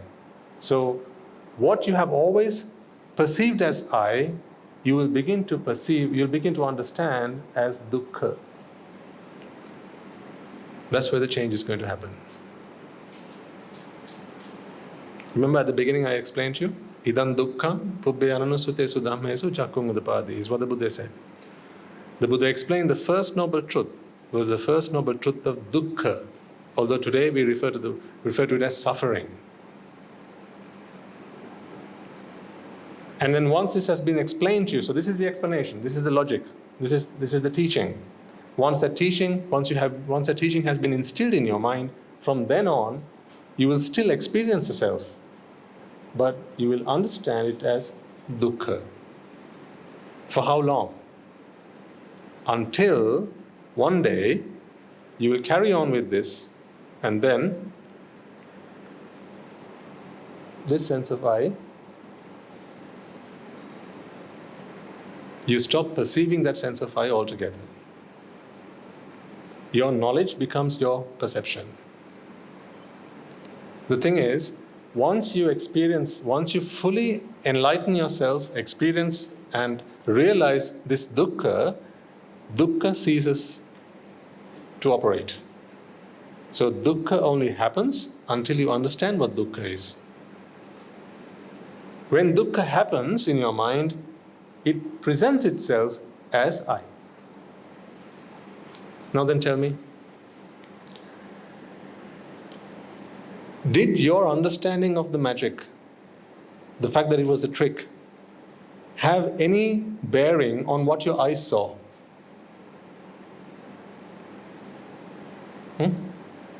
Here's the question again. Did your understanding of what was going on in the magic trick have any bearing on what your eyes saw? Yes or no? No. It had no bearing on what your eyes saw. Your eyes saw what it saw, even when you had no understanding of what the magic was. Your eyes still saw the same thing, even after you understood that it was a magic trick, right? The same applies here, ladies and gentlemen. This is the state of a pruthakjana. A pruthakjana is someone who perceives an I and believes that it is an I. That's a pruthakjana, meaning someone who is ignorant of the Four Noble Truths. They perceive a self and they believe that it is the self that is there that I perceive. That's how we've spent all our lives. That's why when I first put the statement up on the board, I am suffering, we had no problem with I. Remember, I was fine. The am suffering part was the problem. But now, you see, we have started to talk about this sense of self, we have started to delve into the Dhamma, and now what you're beginning to understand is this, although I see it as an I perceive it as an I, in fact, it's not an I at all. It's dukkha. There's more to talk about what a dukkha is, and we'll have to talk about that to get a better understanding of all this. But initially, just for the time being, dukkha is not the same as I. I is I, dukkha is dukkha. That's why I've written it differently on the board.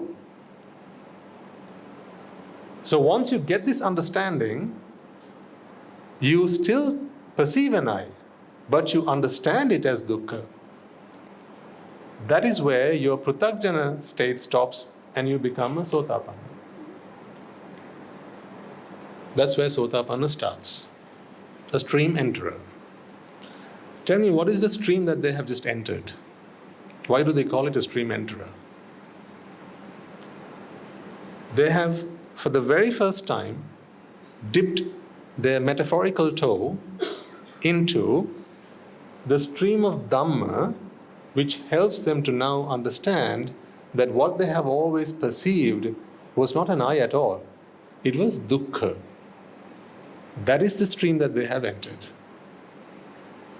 I'll repeat. We call a stream enterer because they have entered the stream of Dhamma.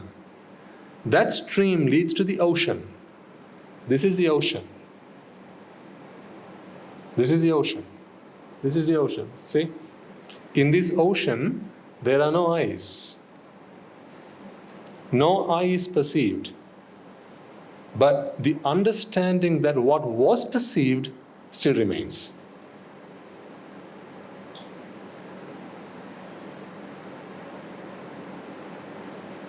Give yourselves a good shake. This is a bit heavy, I understand, but I need you to pay attention now. And I have no simpler way of explaining this for the time being. Okay? That's why I'm using metaphors and streams and all sorts of things and showing you magic tricks to try and get the point across to you. But I need you to pay attention because this is where you're going to make the shift, ladies and gentlemen. This is a paradigm shift.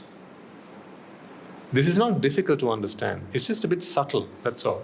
It's subtle because I'm trying to convince you that what you have always known throughout your existence was a lie. And your mind will reject it initially. It wouldn't want to accept this unless it's given solid proof. And that's why I'm trying to present that solid proof to you. That's why I started by saying, how come you sense the same self and someone else senses the same self? If they both sense the same self, they cannot actually be unique, can they? So your sense of uniqueness is only in your own mind. It's not unique at all, really. Okay? So how is that so is what I'm trying to get across to you here. Okay? This is a pruthagjana, once again. A pruthagjana is someone who perceives a self, or I, perceives the I, and also believes that it is the I that is there. This is their belief system, and this is their perception. This is what they feel. Just like you feel, right? You feel an I. You feel yourself. That's what they feel. But they also think that that is what it is. It's a bit like this. Imagine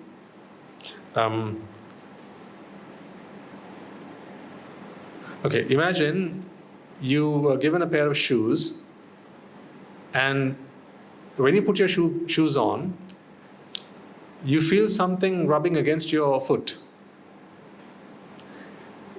You could be forgiven for thinking that it's something that's actually in the shoe itself. Maybe some manufacturing fault. Maybe it's some thread or something that got left in there that you have to return it to the store and get it replaced. But before you do that, what you normally tend to do is take your shoe off and maybe turn it around and give it a shake. And then you see something fall off.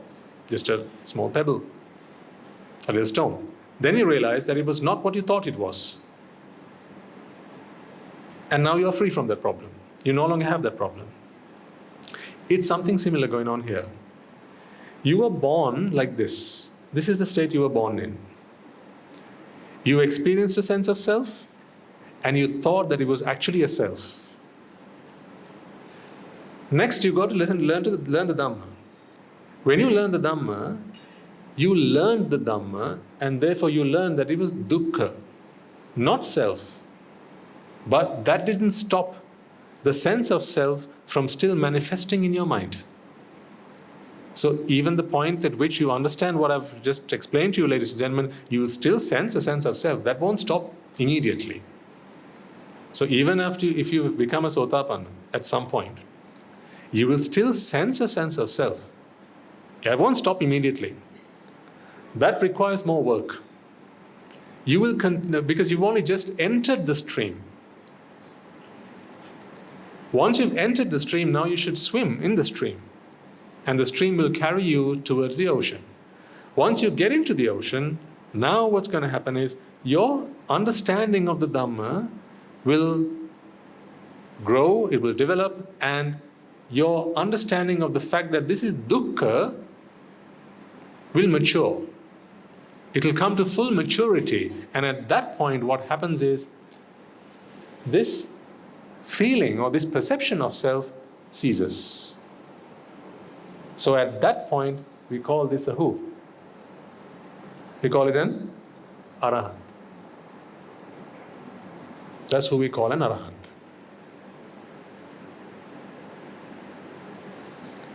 So is an arahant someone who has no understanding of dukkha? No, an arahant is someone who has full understanding of dukkha. Is an arahant someone who experiences a sense of self? A sense of self. An arahant? No. An arahant is not someone who experiences a sense of self. What about those who are stream enterers? Do they experience a sense of self? So this is a quick Q&A to see whether you understood what I've just explained to you. A Sotapanna, a stream enterer, would they experience a sense of self? Absolutely, yes, they would. What about a Sakrudagami? Yes, that's a once return, or a Sakrudagami, and a non-returner. Sorry, a once returner is an anagami person. No, I beg your pardon. A Sakrudagami is a once returner, and anagami is a non-returner. So would an anagami person experience a sense of self? Yes or no? Yes. What about an arahant? They would not experience a sense of self. So you see, this sense of identity that you have right now, that which makes you feel you are unique to the person next to you, that will only cease the moment you become an arahant. In fact, it is a cessation of that which qualifies you to be referred to as an arahant. So how can you tell one day for certain whether you are an arahant or not? You come and ask me, that's how you will tell. Would I ever be able to say that? See, now I'm answering another question of yours, maybe in a FAQ. Swami answer, when can you tell us that we have become arahants? The answer is never. Because how can I know whether you still sense a sense of self? How can I know that? That's something that has to happen within you. It's only something you can experience, right? So can anyone ever give you a certificate saying that you are an arahant? What if they charged you 50,000 rupees for it? Then don't fall for that, is what I'm trying to say. Don't ever go to anyone asking whether you are a Sotapanna or a Sakrudagami or Anagami or Arahant, because how can they say what your mind's going experiencing? There was only one individual who could say that, and that was the Buddha. The Buddha had an unequaled ability among many others that enabled him to examine another person's mind, and he would be able to sense whether there are still defilements left in it. It was called the Ase Anusaya Jnana. A special knowledge that he had, which enabled him to examine anyone's mind and see how much defilements were left in it. So if a mind had no defilements left, then he would come to the conclusion that There was no sense of self in it. This side of the Buddha, no one else can do that. So don't bother going to anyone and asking them if they claim that they can check you and confirm whether that you are an arahant. And then usually they'll say, please give me your card details. Don't fall for that nonsense. If someone says that they do that, let them do that. You don't be the one to go and tell them off for doing it. Because people have to make a living, right? By hook or by crook, people have to live, right? So people will keep on doing such things. You can never stop them from doing that. I just don't want you to fall into that trap. That's all I'm saying. So no one can ever tell you whether you're a Sotapanna, a Sakradagami, an Anagami, or an Arahant. Then who can? Who can? Only you can. It's only something you can say. And here's how you check it.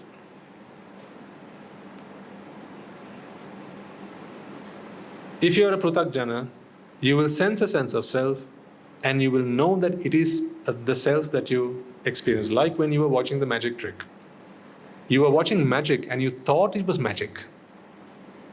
Remember? Before he gave the demonstration, you watched the magic and you thought it was magic. What happened after you watched the demonstration? The tutorial? You still saw the magic, but you knew now, that's not magic. I see the logic. Magic is only magic until you see the logic. So, once you started to see the logic, you still saw the magic. But you knew that it was no longer magic. It was purely logical. And that's what you understand once you become a Sotapanna. Your understanding of the Dhamma, ladies and gentlemen, is for you to realize, Idan dukkham. See, that's what the Buddha said. Idan dukkham. Pubbhe ananusutesu dhammesu. What he says is, I have never heard this before. I'd never seen this before. I'd never realized this before. Of a truth that I'd never seen before, realized before, learned before, heard before. Today I have seen. I have opened my eyes and I have seen the wisdom. I have seen the light. Aloko udapadi. I have seen that this sense of self is merely a sense of self, not a self. That sense of self he termed dukkha. I'll explain to you why it is dukkha in another talk. There's a reason why he picked that word for it. These are not just random words. And then once you hear that, you will realize that us merely referring to this as suffering is completely and utterly an understatement. We think the Buddha went around talking about suffering when actually he never did, because you don't need the Buddha to talk to you about suffering. You know, the other day I was thinking this myself. Remember, when he was the Bodhisattva, when he was the prince, and he went out with Channa, the minister, the charioteer, it is said that he had these 4 sights, right? What were they? First there was the old man. Then there was the sick man. Then there was the dead man, and then finally there was the hermit or the monk, right? And then it is said, I don't know where it said, but it said that he asked Channa about this, what was going on. Channa, what's all this? And then Channa explained to him, sir, this is an old man. And so then it is said that the prince asks in return, what is old? And so the reply came back, well, old is what happens to all of us. Almost breaking out into a laughter. Is this such a thing you should be asking me? You're the crown prince and you're asking me what an old man is. It happens to all of us. Even me, the prince asks, apparently, and then the reply comes, of course, it happens to all of us. So he's disappointed about that. He carries on further and then he sees the sick man, and the same Q&A follows. And then he finally sees the dead man, and the same Q&A follows. You know what I was thinking the other day? This is nowhere to be found in the scriptures, so don't quote me on this. This is only between you and I. Okay? So don't say, Swamin Wahanse said this. This is just between you and I. Okay? I think, we should not undermine the prince's intellect. Personally, it feels to me like, we are really undermining his intellect when we say, here's a young prince, he's learned every trick in the book, he's gone to all the schools there is, he's had the world's finest education, right? Everything was at his beck and call, and he sees an old man, he asks, what's that? I mean, that seems a bit retarded to me. This is the prince who is about to become either the Chakravarti, the wheel-turning monarch, or he's going to become a supreme Buddha. I mean, even as a bodhisattva, I don't think there would be anyone in this room who can compare with his level of intellect. Yes, it is said that, his father kept him protected from all that, and he didn't want to see any old men, dead men, and all sorts. Okay, let's say all that was true. Here's what I feel. I feel that when he saw the old man, he realized that old age happens to everyone. I don't think that is the realization that Channa transferred or delivered or instilled in the prince. I think this is what he realized. He realized that everyone grew old. He knew that. This is only my take, okay? He knew that everyone grew old. He knew that everyone fell ill, and he knew that everyone died. What he didn't know at that time was, how do you stop yourself from suffering when this happens? Everyone grows old, and everyone experiences suffering when they're old.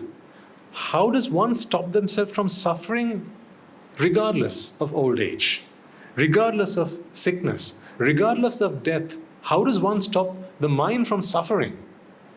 To that, of course, Channa had no answer.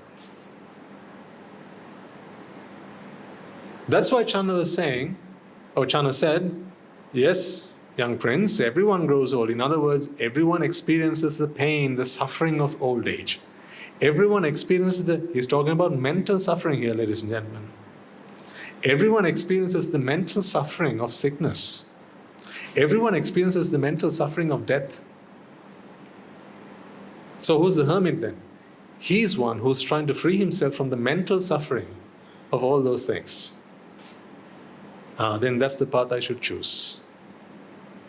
This is not in the scriptures, that's the caveat, disclaimers, okay? This is not in the scriptures. But I feel to say that the prince had never seen an old man, a sick man, a dead man before, or any other living being, old, sick or dead, I feel is an insult to my Buddha. I feel it that way. Here's the man who was going on to become the Supreme Buddha and enlighten all of us. How come he'd never seen a sick man?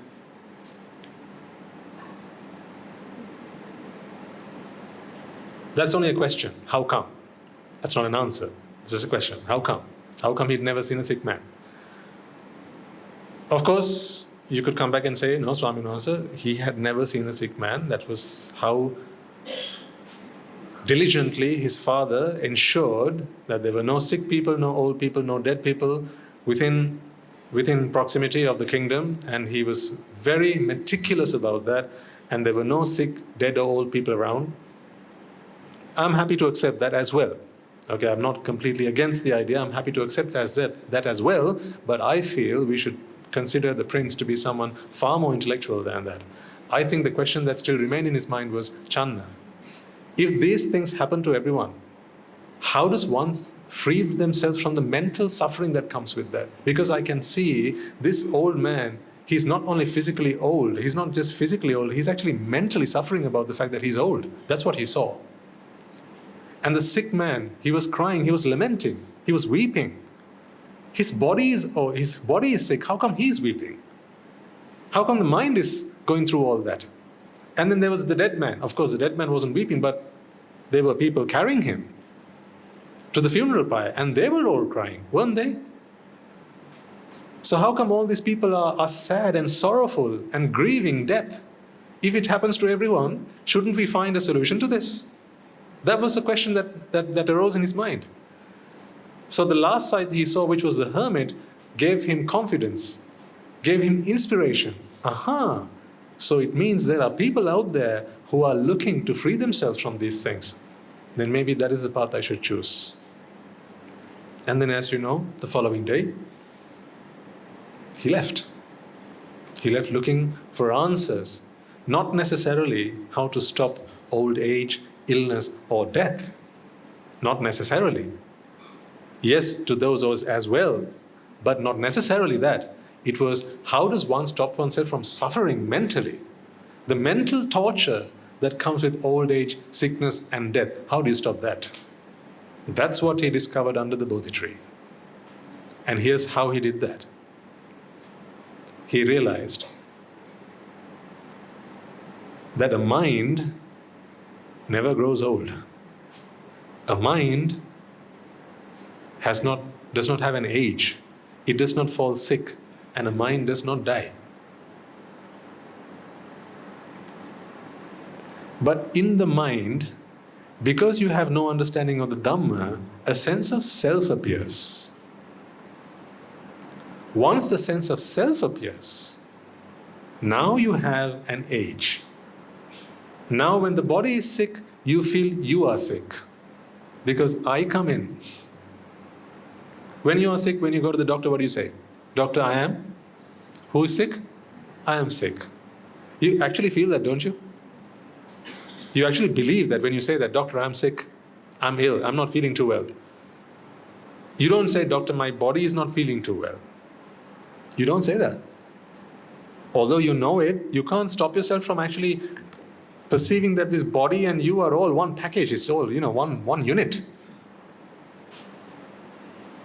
That's because in your mind, ladies and gentlemen, there's a sense of self. And that sense of self convinces you that your body is yours, it's part and parcel of you, your gender is yours, your age is yours. Don't you feel old sometimes? Don't nod, it's fine. But the truth is this, your chitta was only just born. Even if your bodies are 50 years old, 60 years old, or 70 years old, ladies and gentlemen, the chitta that arose in it was just born. How can a chitta that was just born claim to be 70 years of age? You don't know that, you don't realize that until you learn the Dhamma. And you terminate, extinguish, seize this sense of self. That's why an arahant does not die.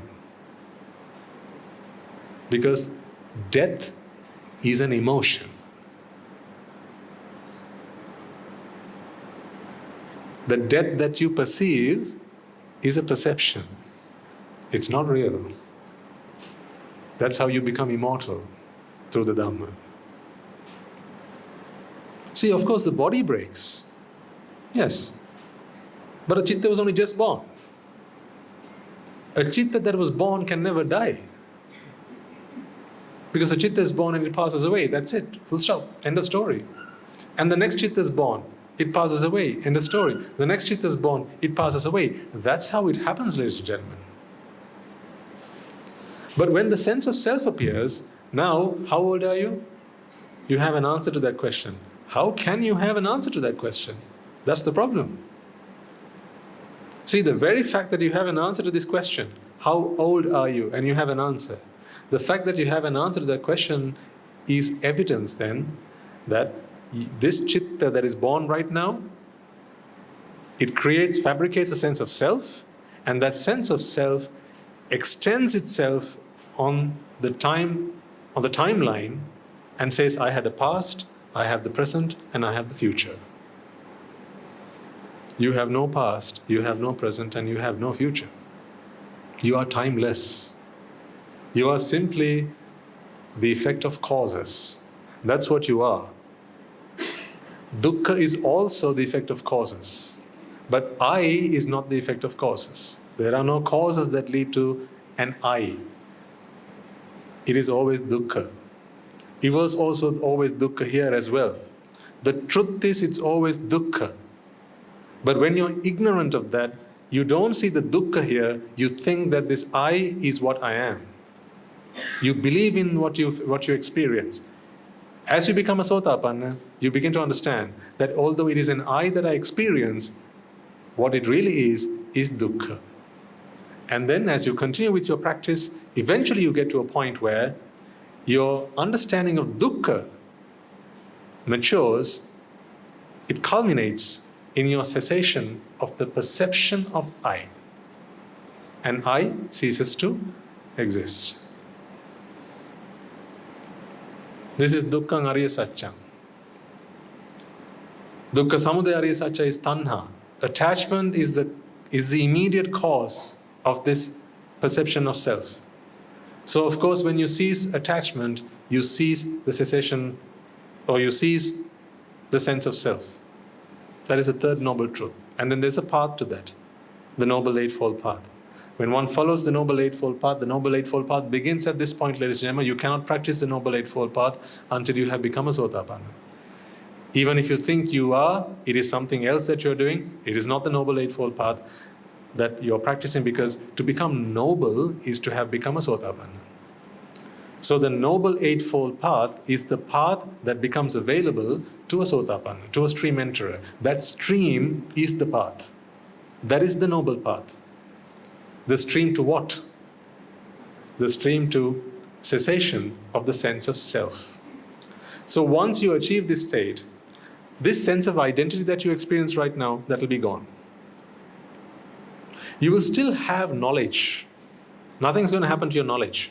So if someone comes to an Arahant and asks, are you a man or woman? The Arahant is not going to go, oh, don't know. I used to know, but not anymore. The Arahant never says that. The Arahant knows this. Conventionally, what they're asking is about what they see. So this body is a male body. This body is a female body. So this collection of matter, in this configuration, in this order, conventionally is referred to as a man or as a woman. So they would answer the question just as they did before they became an Arahant. So if you walk up to an Arahant and ask him, sir, are you a man or a woman? He would say, I'm a man. Or he would say he was a woman. Oh, sorry, she would say she was a woman. How would they do that? Because they have knowledge, and knowledge has not escaped them. It's only the sense of self that they have lost. That's all. See, don't for a moment think that when you become an Arahant, life is going to be so dull and boring and you're just going to lose, everything. And it's just going to be so melancholic, and it's just going to be such a grim and ugly and gloomy state of affairs. It's not. This is the only thing that's going to happen. You will be free of suffering. That's it. That's the only thing that will happen. Everything else will be just the same. The way you taste cake today will taste just the same even after you become an Arahant. So nothing to worry about.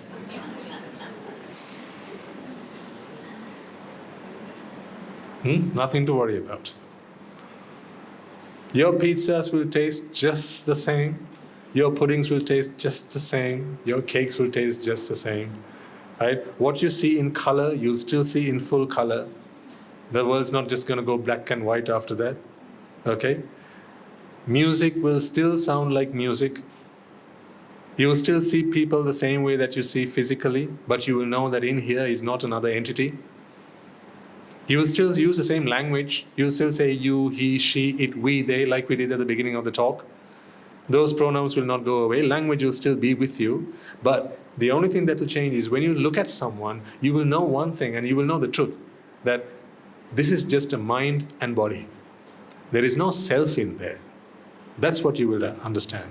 Just as much as there's no self in here, this is also just a mind and a body.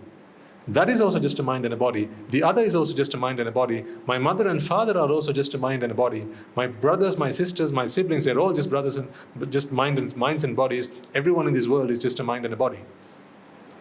And material things are merely bodies. There's no mind in them. That's what the Arahant understands and comprehends, not just understands, but comprehends.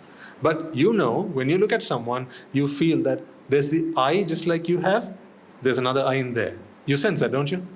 That's the problem. It is that I that makes you feel that you are unique. And that is when all this self-business comes into the picture.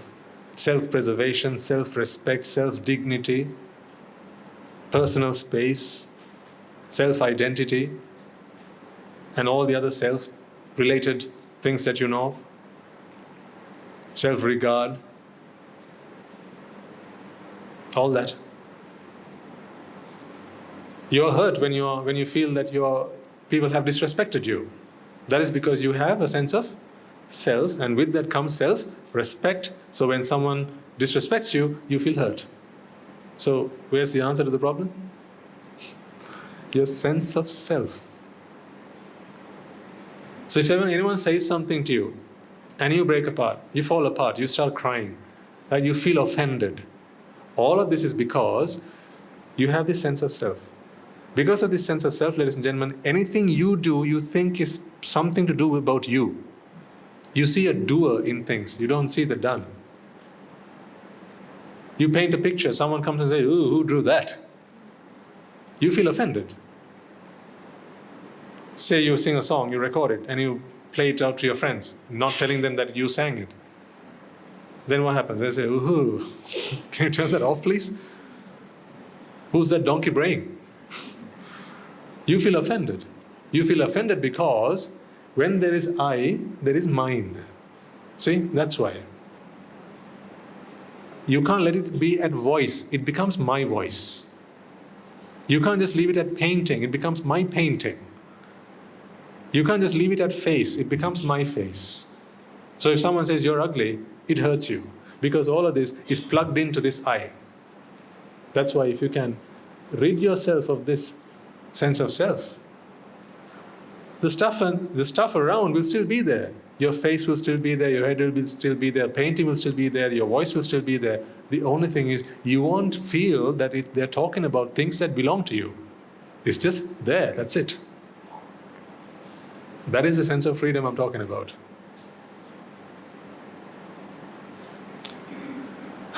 Right. So, I don't know how much of that really sank,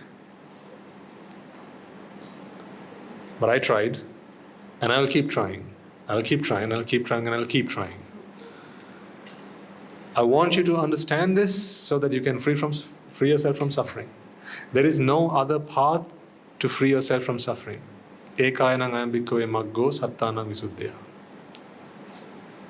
Monks, there's only one path to salvation. Soka pariddavanang samatikkamaya. To be free of grief and sorrow.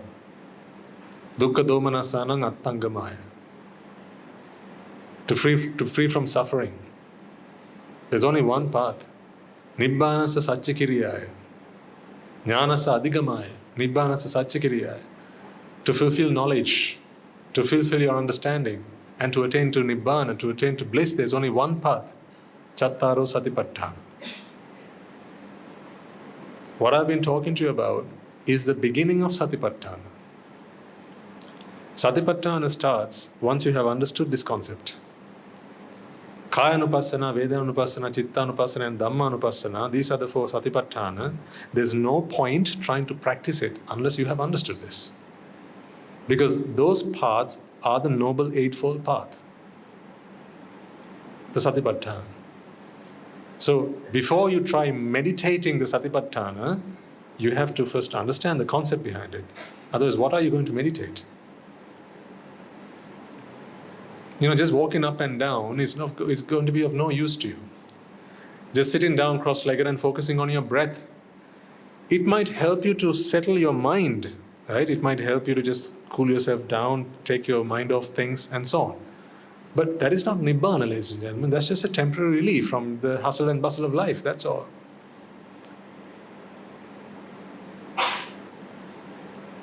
To be truly free from suffering, you have to understand what suffering is. See, if you are someone who meditates, and by meditation what you do is just focus on your breath, for instance, let's just take that as an example. You still have the I, but these thoughts keep coming into your mind and they bother you. So what you try and do is you try to focus your mind on pleasant thoughts and take out all the unpleasant ones. Isn't that back to the I am suffering that we talked about at the beginning? I'm okay, am suffering is happening because these thoughts keep coming to my mind, lustful thoughts and anger thoughts and desirous thoughts and jealousy thoughts and disappointment thoughts. So I just want to free my mind, rid my mind of all that and just focus on my breath. And you do that for half an hour, do that for 2 hours, do that for 10 days if you like. You can practice over time. Over time you get better at focusing your mind on one object. But then, once you're out of it, because you can't live like that for the rest of your life, right? You have to go back to reality.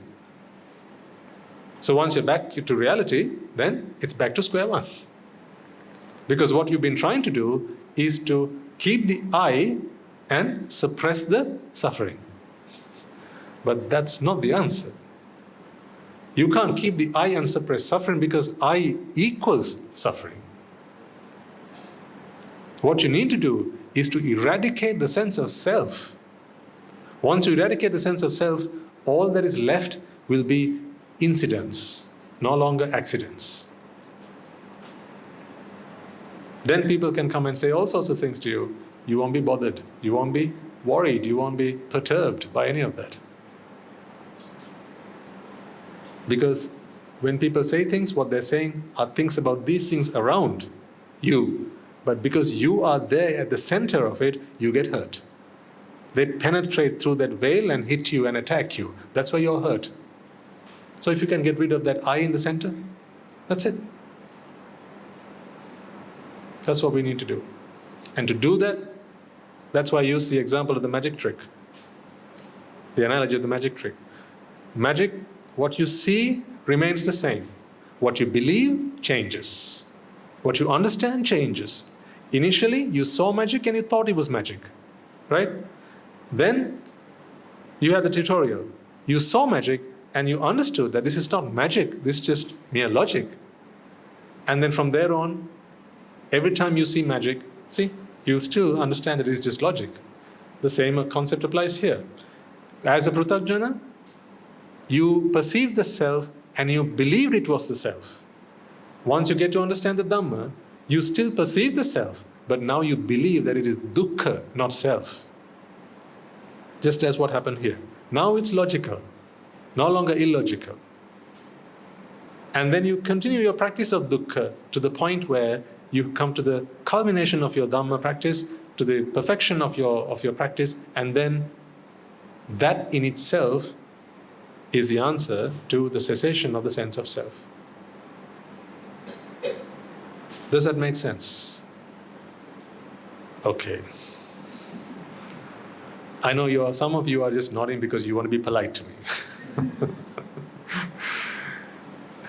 You're very kind. That's what you are. You're very kind. But I have to say, this is not difficult, but it's subtle. It's like threading a needle. Threading a needle is not difficult. Is it? No, it's one of the simplest things to do, to thread a needle. But sometimes it takes forever, right? Because you have to sharpen your focus, you have to hold it in one hand. If you have shaky hands, it doesn't work either. And then you have to put that thread in your mouth and make it pointy, the pointy edge. Otherwise, if it's just all over the place, it won't go through the hole, to the needle. Right? So it's quite subtle, that art. But if you do it right, you can do it. It's not difficult, it's not rocket science. It's just threading a needle. That's why we say it's subtle, not difficult. This is also the same, ladies and gentlemen. Nibbāna is not difficult. Otherwise, how come Sunitas and Sopakas did the same? I'm not a special human being by any means. I'm just a very average person. This doesn't make sense to me because I'm special or superhuman or some other special spiritual power that I might have. Nothing like that. Cut me and I bleed just the same as you do. We are the same in every aspect. I come from a similar life to the one that you have led and you are leading. Right? We probably went to the same schools. We probably learned the same stuff. We lived similar lives. I come from similar backgrounds. All that happened to me was the Dhamma. That's all. I saw the logic behind the magic. Once you see the logic behind the magic, it's no longer magic. So now, no magician can come and perform tricks in front of me and fool me, because I know what they're doing. So when my mind is performing magic tricks, creating a sense of self within me, I know that it's only a sense of self, not a self. So I can see that this is just chittas arising and passing away, and in those chittas, a sense of self keeps being fabricated. I know that's what's going on. So I don't feel that I have a sense of identity or a sense of gender. If you ask me, Swaminatha, do you feel male or female? I'll tell you, I feel I'm male, but I know that it's only a feeling. I know that it's only a perception. I don't believe that I am male. I feel that I am male. Do you see the distinction between the two of them? One day I will become an arahant. One day. And when that day happens, I will not even feel that I am male. I will just be a chitta. I will feel that I'm just a chitta. But still, if you come and ask me, I'll be able to answer the question, because I know conventionally this body is that this configuration of matter is male.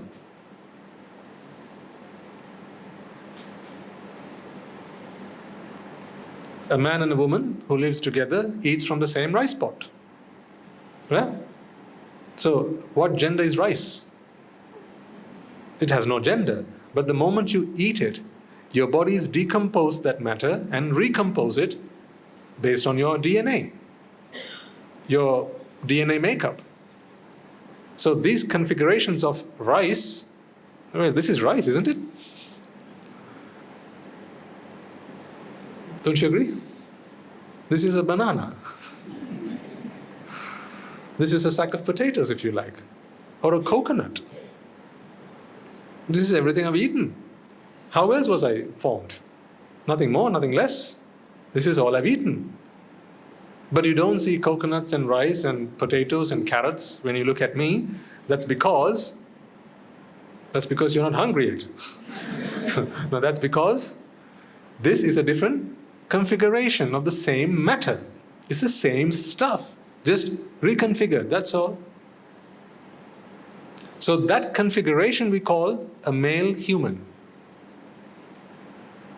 Configure it again. Another configuration, you might call it a carrot. Another configuration, you might call it fish. Another configuration, you might call it chicken. Another configuration, you might call it a potato. So what are we other than mere configurations of the same matter and energy? So how are you so different to each other? You're not different at all, are you? So then why do you feel that you are so different? Here's the answer again. Each chitta that arises in your mind, each chitta that arises in your bodies, associating with your bodies, there is created a sense of self. That sense of self, ladies and gentlemen, makes you feel that you two, the two of you, any two of you, are worlds apart. That you are one person and the person sat next to you is an entirely different person altogether. So much so that you feel that it is right that you get married to them. You would never marry yourself, would you? I mean, would you get onto the Poru and do that?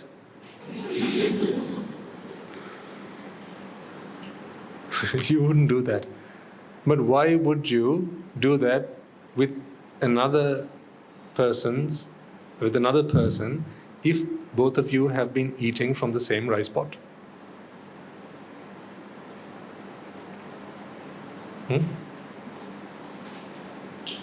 If both of you have been eating from the same rice pot, how come you can get married to that person? It's the same stuff, just reconfigured. In fact, we could take them apart and make you out of it. Couldn't we? Don't you agree? We could take your wife apart and make you out of it. We could take you apart and make your wife out of it. We could take anything apart and make something else out of it. Nothing is fixed. It's only a mere arrangement of stuff. Just like this flower arrangement. It's just an arrangement. Anything can be made into anything else. Nothing is fixed.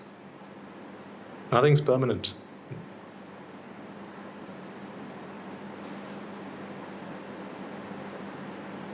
So, once you start to see the world through that lens, through that perspective, you begin to question many of the things that you've been doing in your lives, assuming that you are so unique and you are so individual to other people. Well, this is the truth.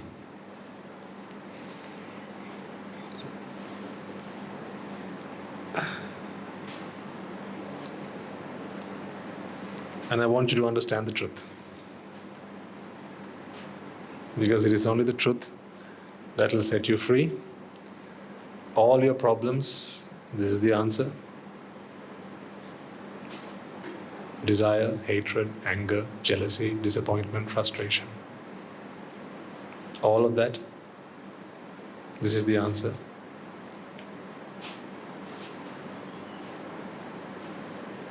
You know that none of the other things are the answer because you've tried all the other tricks in the book. You know that you have. How much money have you spent on solving life's problems so far?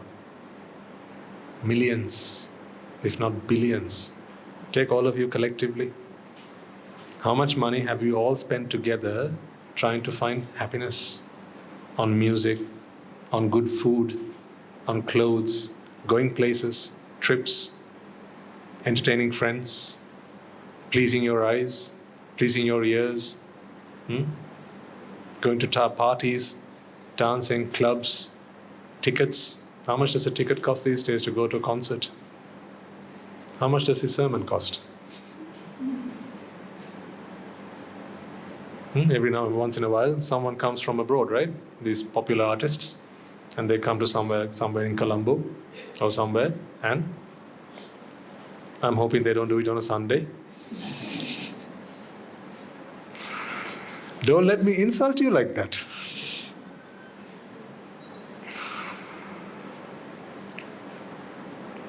Some popular artist comes around, then half of Colombo is there. In fact, half of Sri Lanka is there. And people fall for that because they think, if they buy a ticket, how much do those tickets cost? When I was at school, I remember I had a friend of mine who used to spend lavishly on these entertainment escapades. And he once went to see some popular person. I know the name, but I won't mention him here. Those days when I was at school, I think that was back in 2008. The ticket was 100,000 rupees back in 2008. Maybe that's pocket money for some of you. But that's how expensive some of those tickets were just to go for a concert. See how much we have spent on trying to find happiness. So whoever that figure was, that popular artist was, and my friend didn't go because he wanted to see him. My friend went looking for happiness. But happiness was not there. It was not to be found there. But that didn't stop him from spending 100,000 rupees. And they could have lived for many months on that. But put that to aside, the cost and what others could have done, how many poor mouths you could have fed, all that, just put that all to aside. That's not what I'm talking about here, really. What I'm saying is, that was money that was well spent, do you think? It was spent. Maybe well spent, but not well invested, because they got nothing in return out of it. Just the money spent, and the effort that had to be put in, the time that was lost, and today, they're still not happy. So, what was the point in spending that money? So I ask you, the next time you hear someone come down from somewhere, maybe some popular artist from, I don't know, the UK, United States, or wherever, Australia, India, right? I'm not here to tell you what you should do and shouldn't do. That's not for me to make the call. You should decide your own actions, because you're the one who has to bear the consequences of those actions. But what I'm saying is, ladies and gentlemen, spend your money wisely. That's not bad advice, is it? Spend your money wisely. You might think you're already spending your money wisely. Think again. If you're spending money on food, you'll always stop after you're full, won't you? If you can only eat one rice, one plate full, you're not going to spend on 2 plates. Agreed or not? No matter how much money you have. I'm not talking about tomorrow stacking in the fridge. I mean for today, if you go to a restaurant, you're not going to buy 2 plates of food if you can only eat one. So that is money spent wisely.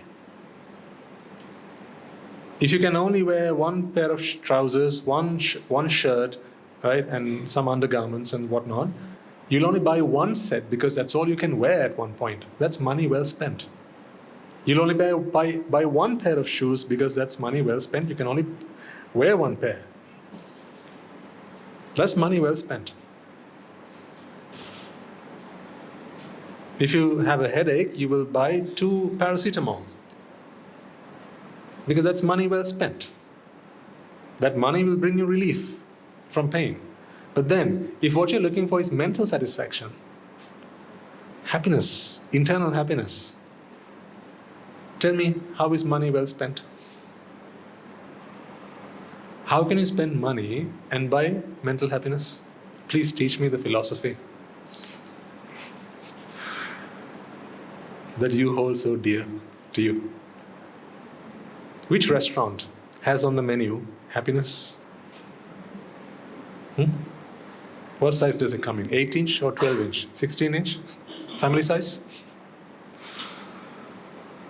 Which fast food restaurant serves happiness in a bucket?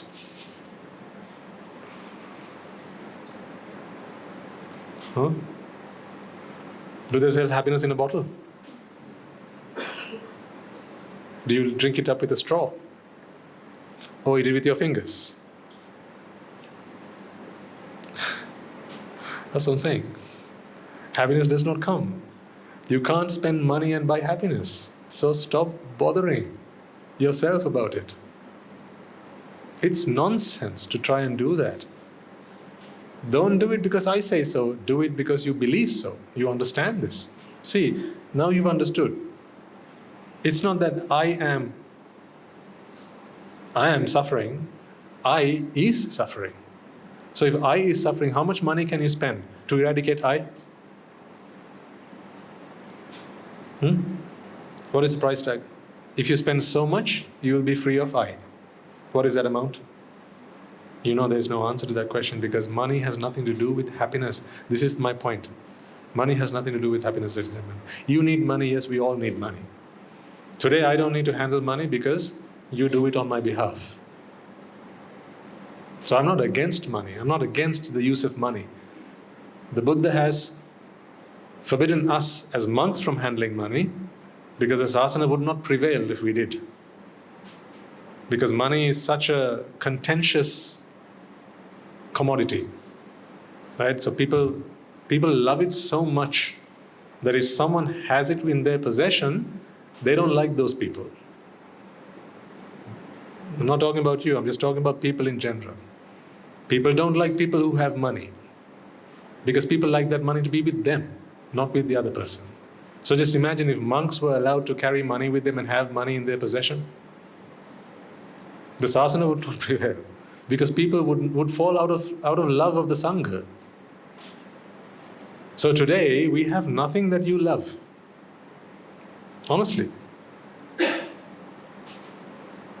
I don't have money, so if that's something you love, I don't have it. I don't have a car. If that's something you love, I don't have it. I don't have a house. If that's something you love, I don't have it. I don't have a wife. If that's something you love, well, tough. She's gone. You can't take her from me. I don't have anything that you want besides one thing. What is that? The Dhamma. For everything else, I am reliant upon you. If you don't feed me, I go hungry. By you, I mean the whole world. If you don't put a robe around my body, then I have nothing to keep me warm. Then I have to go looking for something, maybe some rugged clothes strewn. Because it used to be that the monks back in the day had to go to the cemeteries to collect rags that were used to wrap dead bodies before they were thrown into the cemeteries. And so after a certain number of days had passed, the Buddha permitted monks to collect them. And he said, you have to wait for 7 days, because until those 7 days pass, the dead person might claim it to be theirs. That's a discussion for another day. Right now that might seem fanciful, but there's truth behind all that as well. For 7 days we were not allowed to collect that.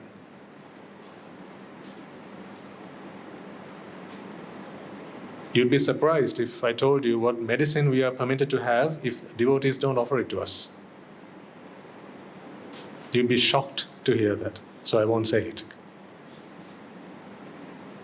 In Ayurveda, there's a way to use your own urine as a medication. As monks, that is all we can expect to have as medicine. Anything else that we receive is a bonus. So we can't expect it. We can only be grateful for it. That's the kind of lifestyle that the Buddha laid out for monks. So, by virtue of which we have nothing that you want except the Dhamma. Which also means I am free to focus my energy and my effort entirely on the Dhamma, practicing the Dhamma, fulfilling the Dhamma, contemplating the Dhamma, so that whenever you come to me, I can help you. So I don't have to be focused or bothered or spend my time trying to find a living for myself, trying to find food for myself, trying to find robes for myself, trying to find shelter for myself. I don't have to spend my time doing that. Just imagine if I also had to do all that. Do you think we'd meet like this? No, I'd be busy doing some part-time business or something on Sunday morning. Because I'd have to make ends meet. That's why, whatever you offer to the sasana, ladies and gentlemen, goes a long way, a very long way. Whatever you offer means, as monks, we don't have to put time aside. Not that we could, even if we wanted to, because it is forbidden by the Buddha's code of conduct. I can't go make a living for myself. If there's nothing for me to survive on, then the only option left for me is to starve myself to death. Nothing more. But the fact that you make any offering that you do towards the sasana goes a very long way. I know this, and I know it with conviction, because when I got to learn what the sasana was as a layperson while I was still at work, you know what I did? I started to ration myself on everything, basically. So we used to eat at the best restaurants back then. I was a banker, you can imagine. But then when I realized that this is not money well spent, or rather this is only money spent, not invested, and the best place to be investing whatever I could, whatever I had was in the sasana, then we went down to Tesco Basic, Tesco Value. That's a supermarket chain in the UK. We never ate at Tesco's, but once I realized that that's where money should be spent, on the sasana, so that the sasana can prevail, the sasana can be there forever, so that I can come seek solace in the sasana and many other people can come and benefit from it. Because when you come to the sasana, it doesn't matter what you have in your pocket. Whether you're rich or poor, we are all the same. Whether you come from a good family or not, whether whether you've been living in the slums or you come from the palace, once you enter the sasana, we're all the same. Anytime you come and talk to any of our anagarikas or our monks, you ask them whether anyone is treated differently. It is not so. We're all the same. We don't know each other's whereabouts, where they have come from, what path of life they have chosen. If they have learned something when they came into the sasana, we ask about them because we can use it for the betterment of the sasana. As you know, that's how we have a school at the monastery. What we have learned while we were at school, we learned from our teachers at university. We teach that to the children who are in our care. These are your children. So we make videos and we put them online so that other people can watch these cameras. Our anagarikas will learn how to operate these cameras. They will learn how to set up an audio-video system. Everything at our monastery, pretty much everything, I can't say 100%, but I'd say that side of 90%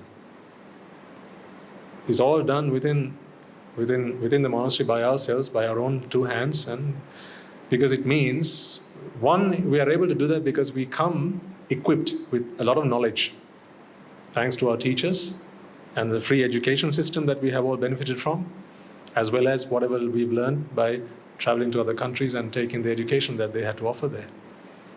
That we've learned. And then there are devotees who extend their support as and when they can, as best as they can. There are those who come and they teach what they know. There are teachers among you who come and give up your time to teach our students. There are those among you who are known in your circles, and so you know people who know people. So that's why we always say, it doesn't matter what you have in your pocket. If you know someone who can help, if you know someone who can benefit from the sasana, then show them the path. Show them the door. Should they wish to walk through, let them choose that. But you can show them the path. So that's how we operate. Because that's how the Buddha wanted us to operate. So that we can be an asset to society, and then society will look at us, and they will realize that we have nothing that they want besides the Dhamma. Is there anything you can think of stealing from me?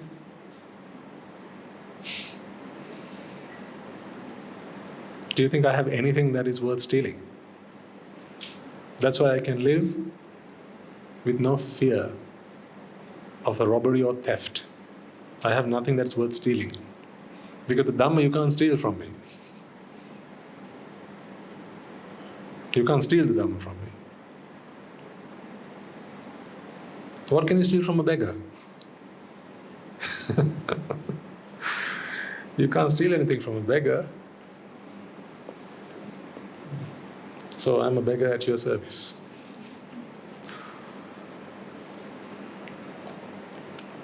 But I'm a very happy beggar. Those days, I was so rich that all I had was money.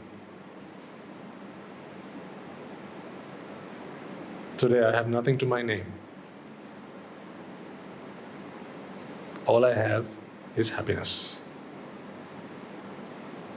The truth is, we have all come into this world not looking for money, wealth, property, or any of that. We know that because you want to use it temporarily and then you leave it before you go. That is proof that that is not what you came here looking for. But the happiness that you find in this life, you can take that with you. And you do. So what does that tell you about why you came here? Shall I ask a question again? So we all come into this world and we acquire wealth, we build houses, we start up businesses, we learn, we educate ourselves, we take all that. But before you leave, what do you do with all of them? You leave all that behind. To me, that is proof that that is not what you came here for. However, if you understand the Dhamma, and through that you have attained to some level of happiness, and the merits that you have done, did you know that when you leave, all of that you take with you? If you die a Sotapanna, the next time you are born, you will be born a Sotapanna. But if you died in a palace, you're not going to be born in a palace. Meaning, you have taken with you just the Dhamma, because that's what you came here for. Everything else you leave behind, because that's not what you came here for. It was only a means to an end. But that end, or those means, were not the right means. Eventually you come across the Dhamma, you realize the truth, and that truth you take with you. So, on this, I'll make the last comment I'm going to make for today. You know what we are sharing with each other when we come here on Sunday mornings? The Dhamma that we learn. This is the only thing that you're going to take with you when you die.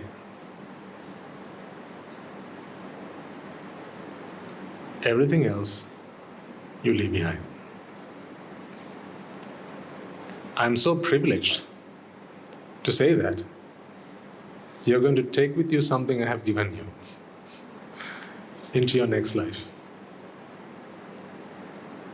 Nothing your mother's given, nothing your father's given, nothing your other teachers have given, will you take with you. Nothing the banker's given, will you take with you. Nothing the lawyer's given, will you take with you. Nothing your wife or husband has given, will you take with you. But I'm so privileged to say that what I'm giving you right now, you will take with you when you go. So fill your bags up. And thank you for this privilege, this opportunity to share with you something that will live forever. Even when your bodies give up, you will still take this with you when you go, wherever you go. Because that is what you came here for. That's why. Right, let's leave it there then. Next Sunday, we have the retreat at the monastery. So please get in by 7? 7? Yes, please get in by 7. I think usually some kind of transport is arranged. Maybe there'll be arrangements this time as well. Yes, good. And please plan to be at the monastery till 5. So we will have... So we took your feedback from last time. When you all came, you left your feedback with us, and that was... one of the things you asked for was more time for the discussions that you had with the monks. So we've done that this time, given you more time. Excuse me. And I have requested from Guru Handro to talk to you as well. If you are well behaved, and if we all have good merits, I'm sure he would comply. So that's on the menu as well. And above all, I really like to have you experience the love and affection that I experience day in, day out from our monks, our anagarikas and anagarikas, because you don't get to see that. You don't get to experience that. You only see, this is all you get. But the grass is greener on the other side, I tell you. Much greener. And this is only one fruit from the tree. There's a massive tree at the monastery. You should come and eat from that tree. Experience more of the fruit. And I also want them to get to spend some time with you all. Because I go back and tell them what a great community you are. And how in the Rajagiriya sermons, sometimes, things I don't even imagine of talking about, I come here and they just come out of nowhere. And I'm so surprised and impressed and inspired by this audience and the collective merit that you bring here. Because if you didn't do that, there would not be any way for me to, for those ideas to come out of thin air. So I often talked about you all at the monastery. So they're really looking forward to receiving you and giving you the treatment that they want to. And it will be a great opportunity for all. So if you've been there before, you know how it works. If you've not been there before, then please ask around. I'm sure there'll be someone. Every other person you bump into will be someone who will have visited us. And so next Sunday, we have the program at the monastery, not here. And next Sunday is also the first Sunday of the month. So please don't bring any alms food to the monastery. You don't need to. We will have alms food ready there. And we will be serving you with utmost love and affection. Let us do that and return. Actually, we are just giving back what you've given us. We just cook it, that's all. But the rice and the vegetables and the fruit and everything, who's offered it? You've offered it. We cook it and we give it back to you. But we add some special ingredients. It's called TLC. You know what that stands for? Tender loving care, yes. A couple of points I just forgot to mention. One is, there's an online form, a Google form that I will request everyone to fill in if they haven't done yet. ladies and gentlemen, that is to register yourself for this program on Sunday. It will always be most helpful if you can do that, because it will help us get an idea of numbers and how best to allocate you to the Valimalua and to the individual discussions and so on. So if you haven't done that already, please complete the form. It should be posted in one of the WhatsApp groups that you should be a member of. So if you're not a member of a WhatsApp group, then please inquire from someone who is, or our Anagarika Mahathas, and they will give you instructions for that. And the second thing is some great news. A couple of our monks have received an invitation to travel again, and this time they're in South Korea. So they'll be leaving later on today, and they'll be there for 2 weeks.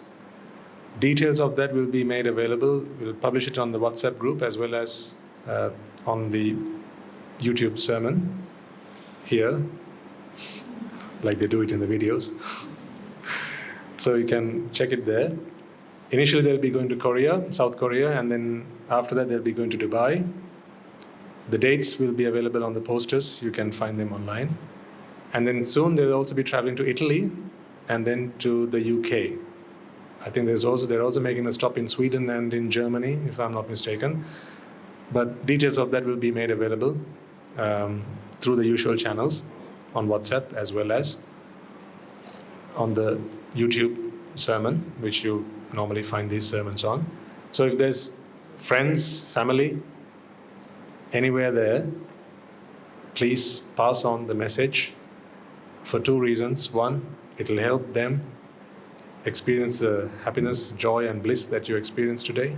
And 2, it will really help you propel yourself on the path, because what you give is what you get. Absolutely. Let us all take a moment then to transfer the merits that we have all acquired today. By inviting the Swami Master to deliver the sermon and creating a conducive environment for all to come along and practice the Dhamma, by contemplating the Dhamma and reflecting on it and making a determination to practice the path to achieve our salvation, first and foremost, let us transfer all the merits that we have acquired to the bhikkhus and bhikkhunis, upasakas and upasikas, who have since time immemorial protected and preserved the sublime teachings of the Buddha and passed it down through the generations of the noble lineage in the form of the Tripitaka, which is thankfully available to us today to study, understand and comprehend the Dhamma.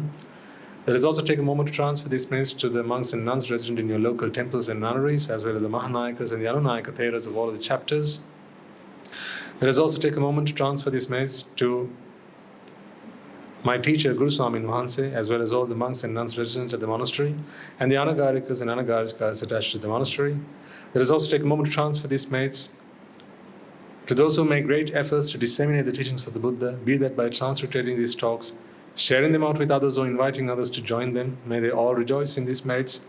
Let us also take a moment to transfer these merits to friends of the monastery, our devotees, who for the sake of merits to help them attain the supreme bliss of Nibbana, continue to sustain the Mahasangha.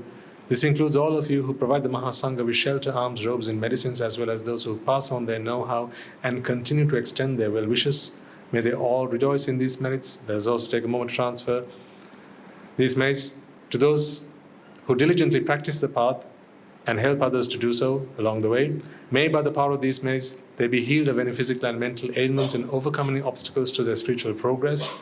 May they abstain from the unmeritorious deeds, fulfill the meritorious deeds, fulfill the noble eightfold path, and may they all attain the supreme bliss of Nibbana. Sadhu, sadhu, sadhu. Let us also take a moment to transfer these merits to our mothers and fathers, brothers and sisters, sons and daughters, grandparents, uncles, aunts, cousins, nephews and nieces, our friends, our acquaintances, our employers and our employees, our teachers, as well as anyone and everyone who've helped us, supported us and assisted us in any way, shape or form possible and available to them.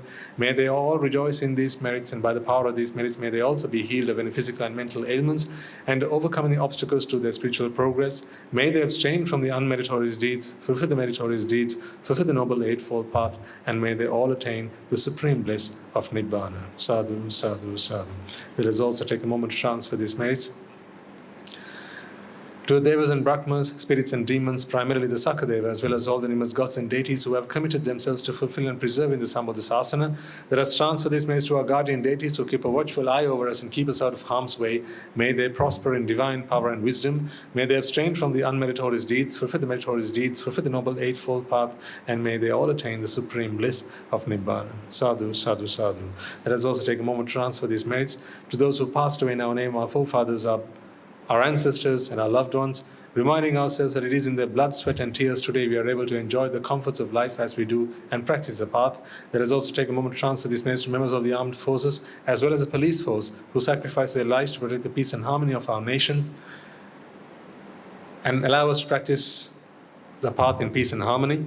Let us take a moment to transfer these messages to those who lost their lives in the wars, be they friend or foe, as well as those who lost their lives to natural disasters and calamities such as the tsunamis, earthquakes, landslides, fires, floods, pandemics and so on, reminding ourselves that in this infinitely long journey of samsara, they will all have been mothers and fathers to us, friends to us, acquaintances to us, people who have helped us, supported us and assisted us.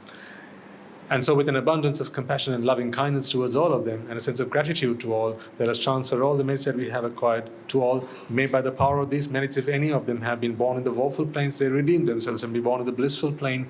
May they abstain from the unmeritorious deeds, fulfill the meritorious deeds, fulfill the noble eightfold path, and may they all attain the supreme bliss of Nibbana. Sadhu, sadhu, sadhu.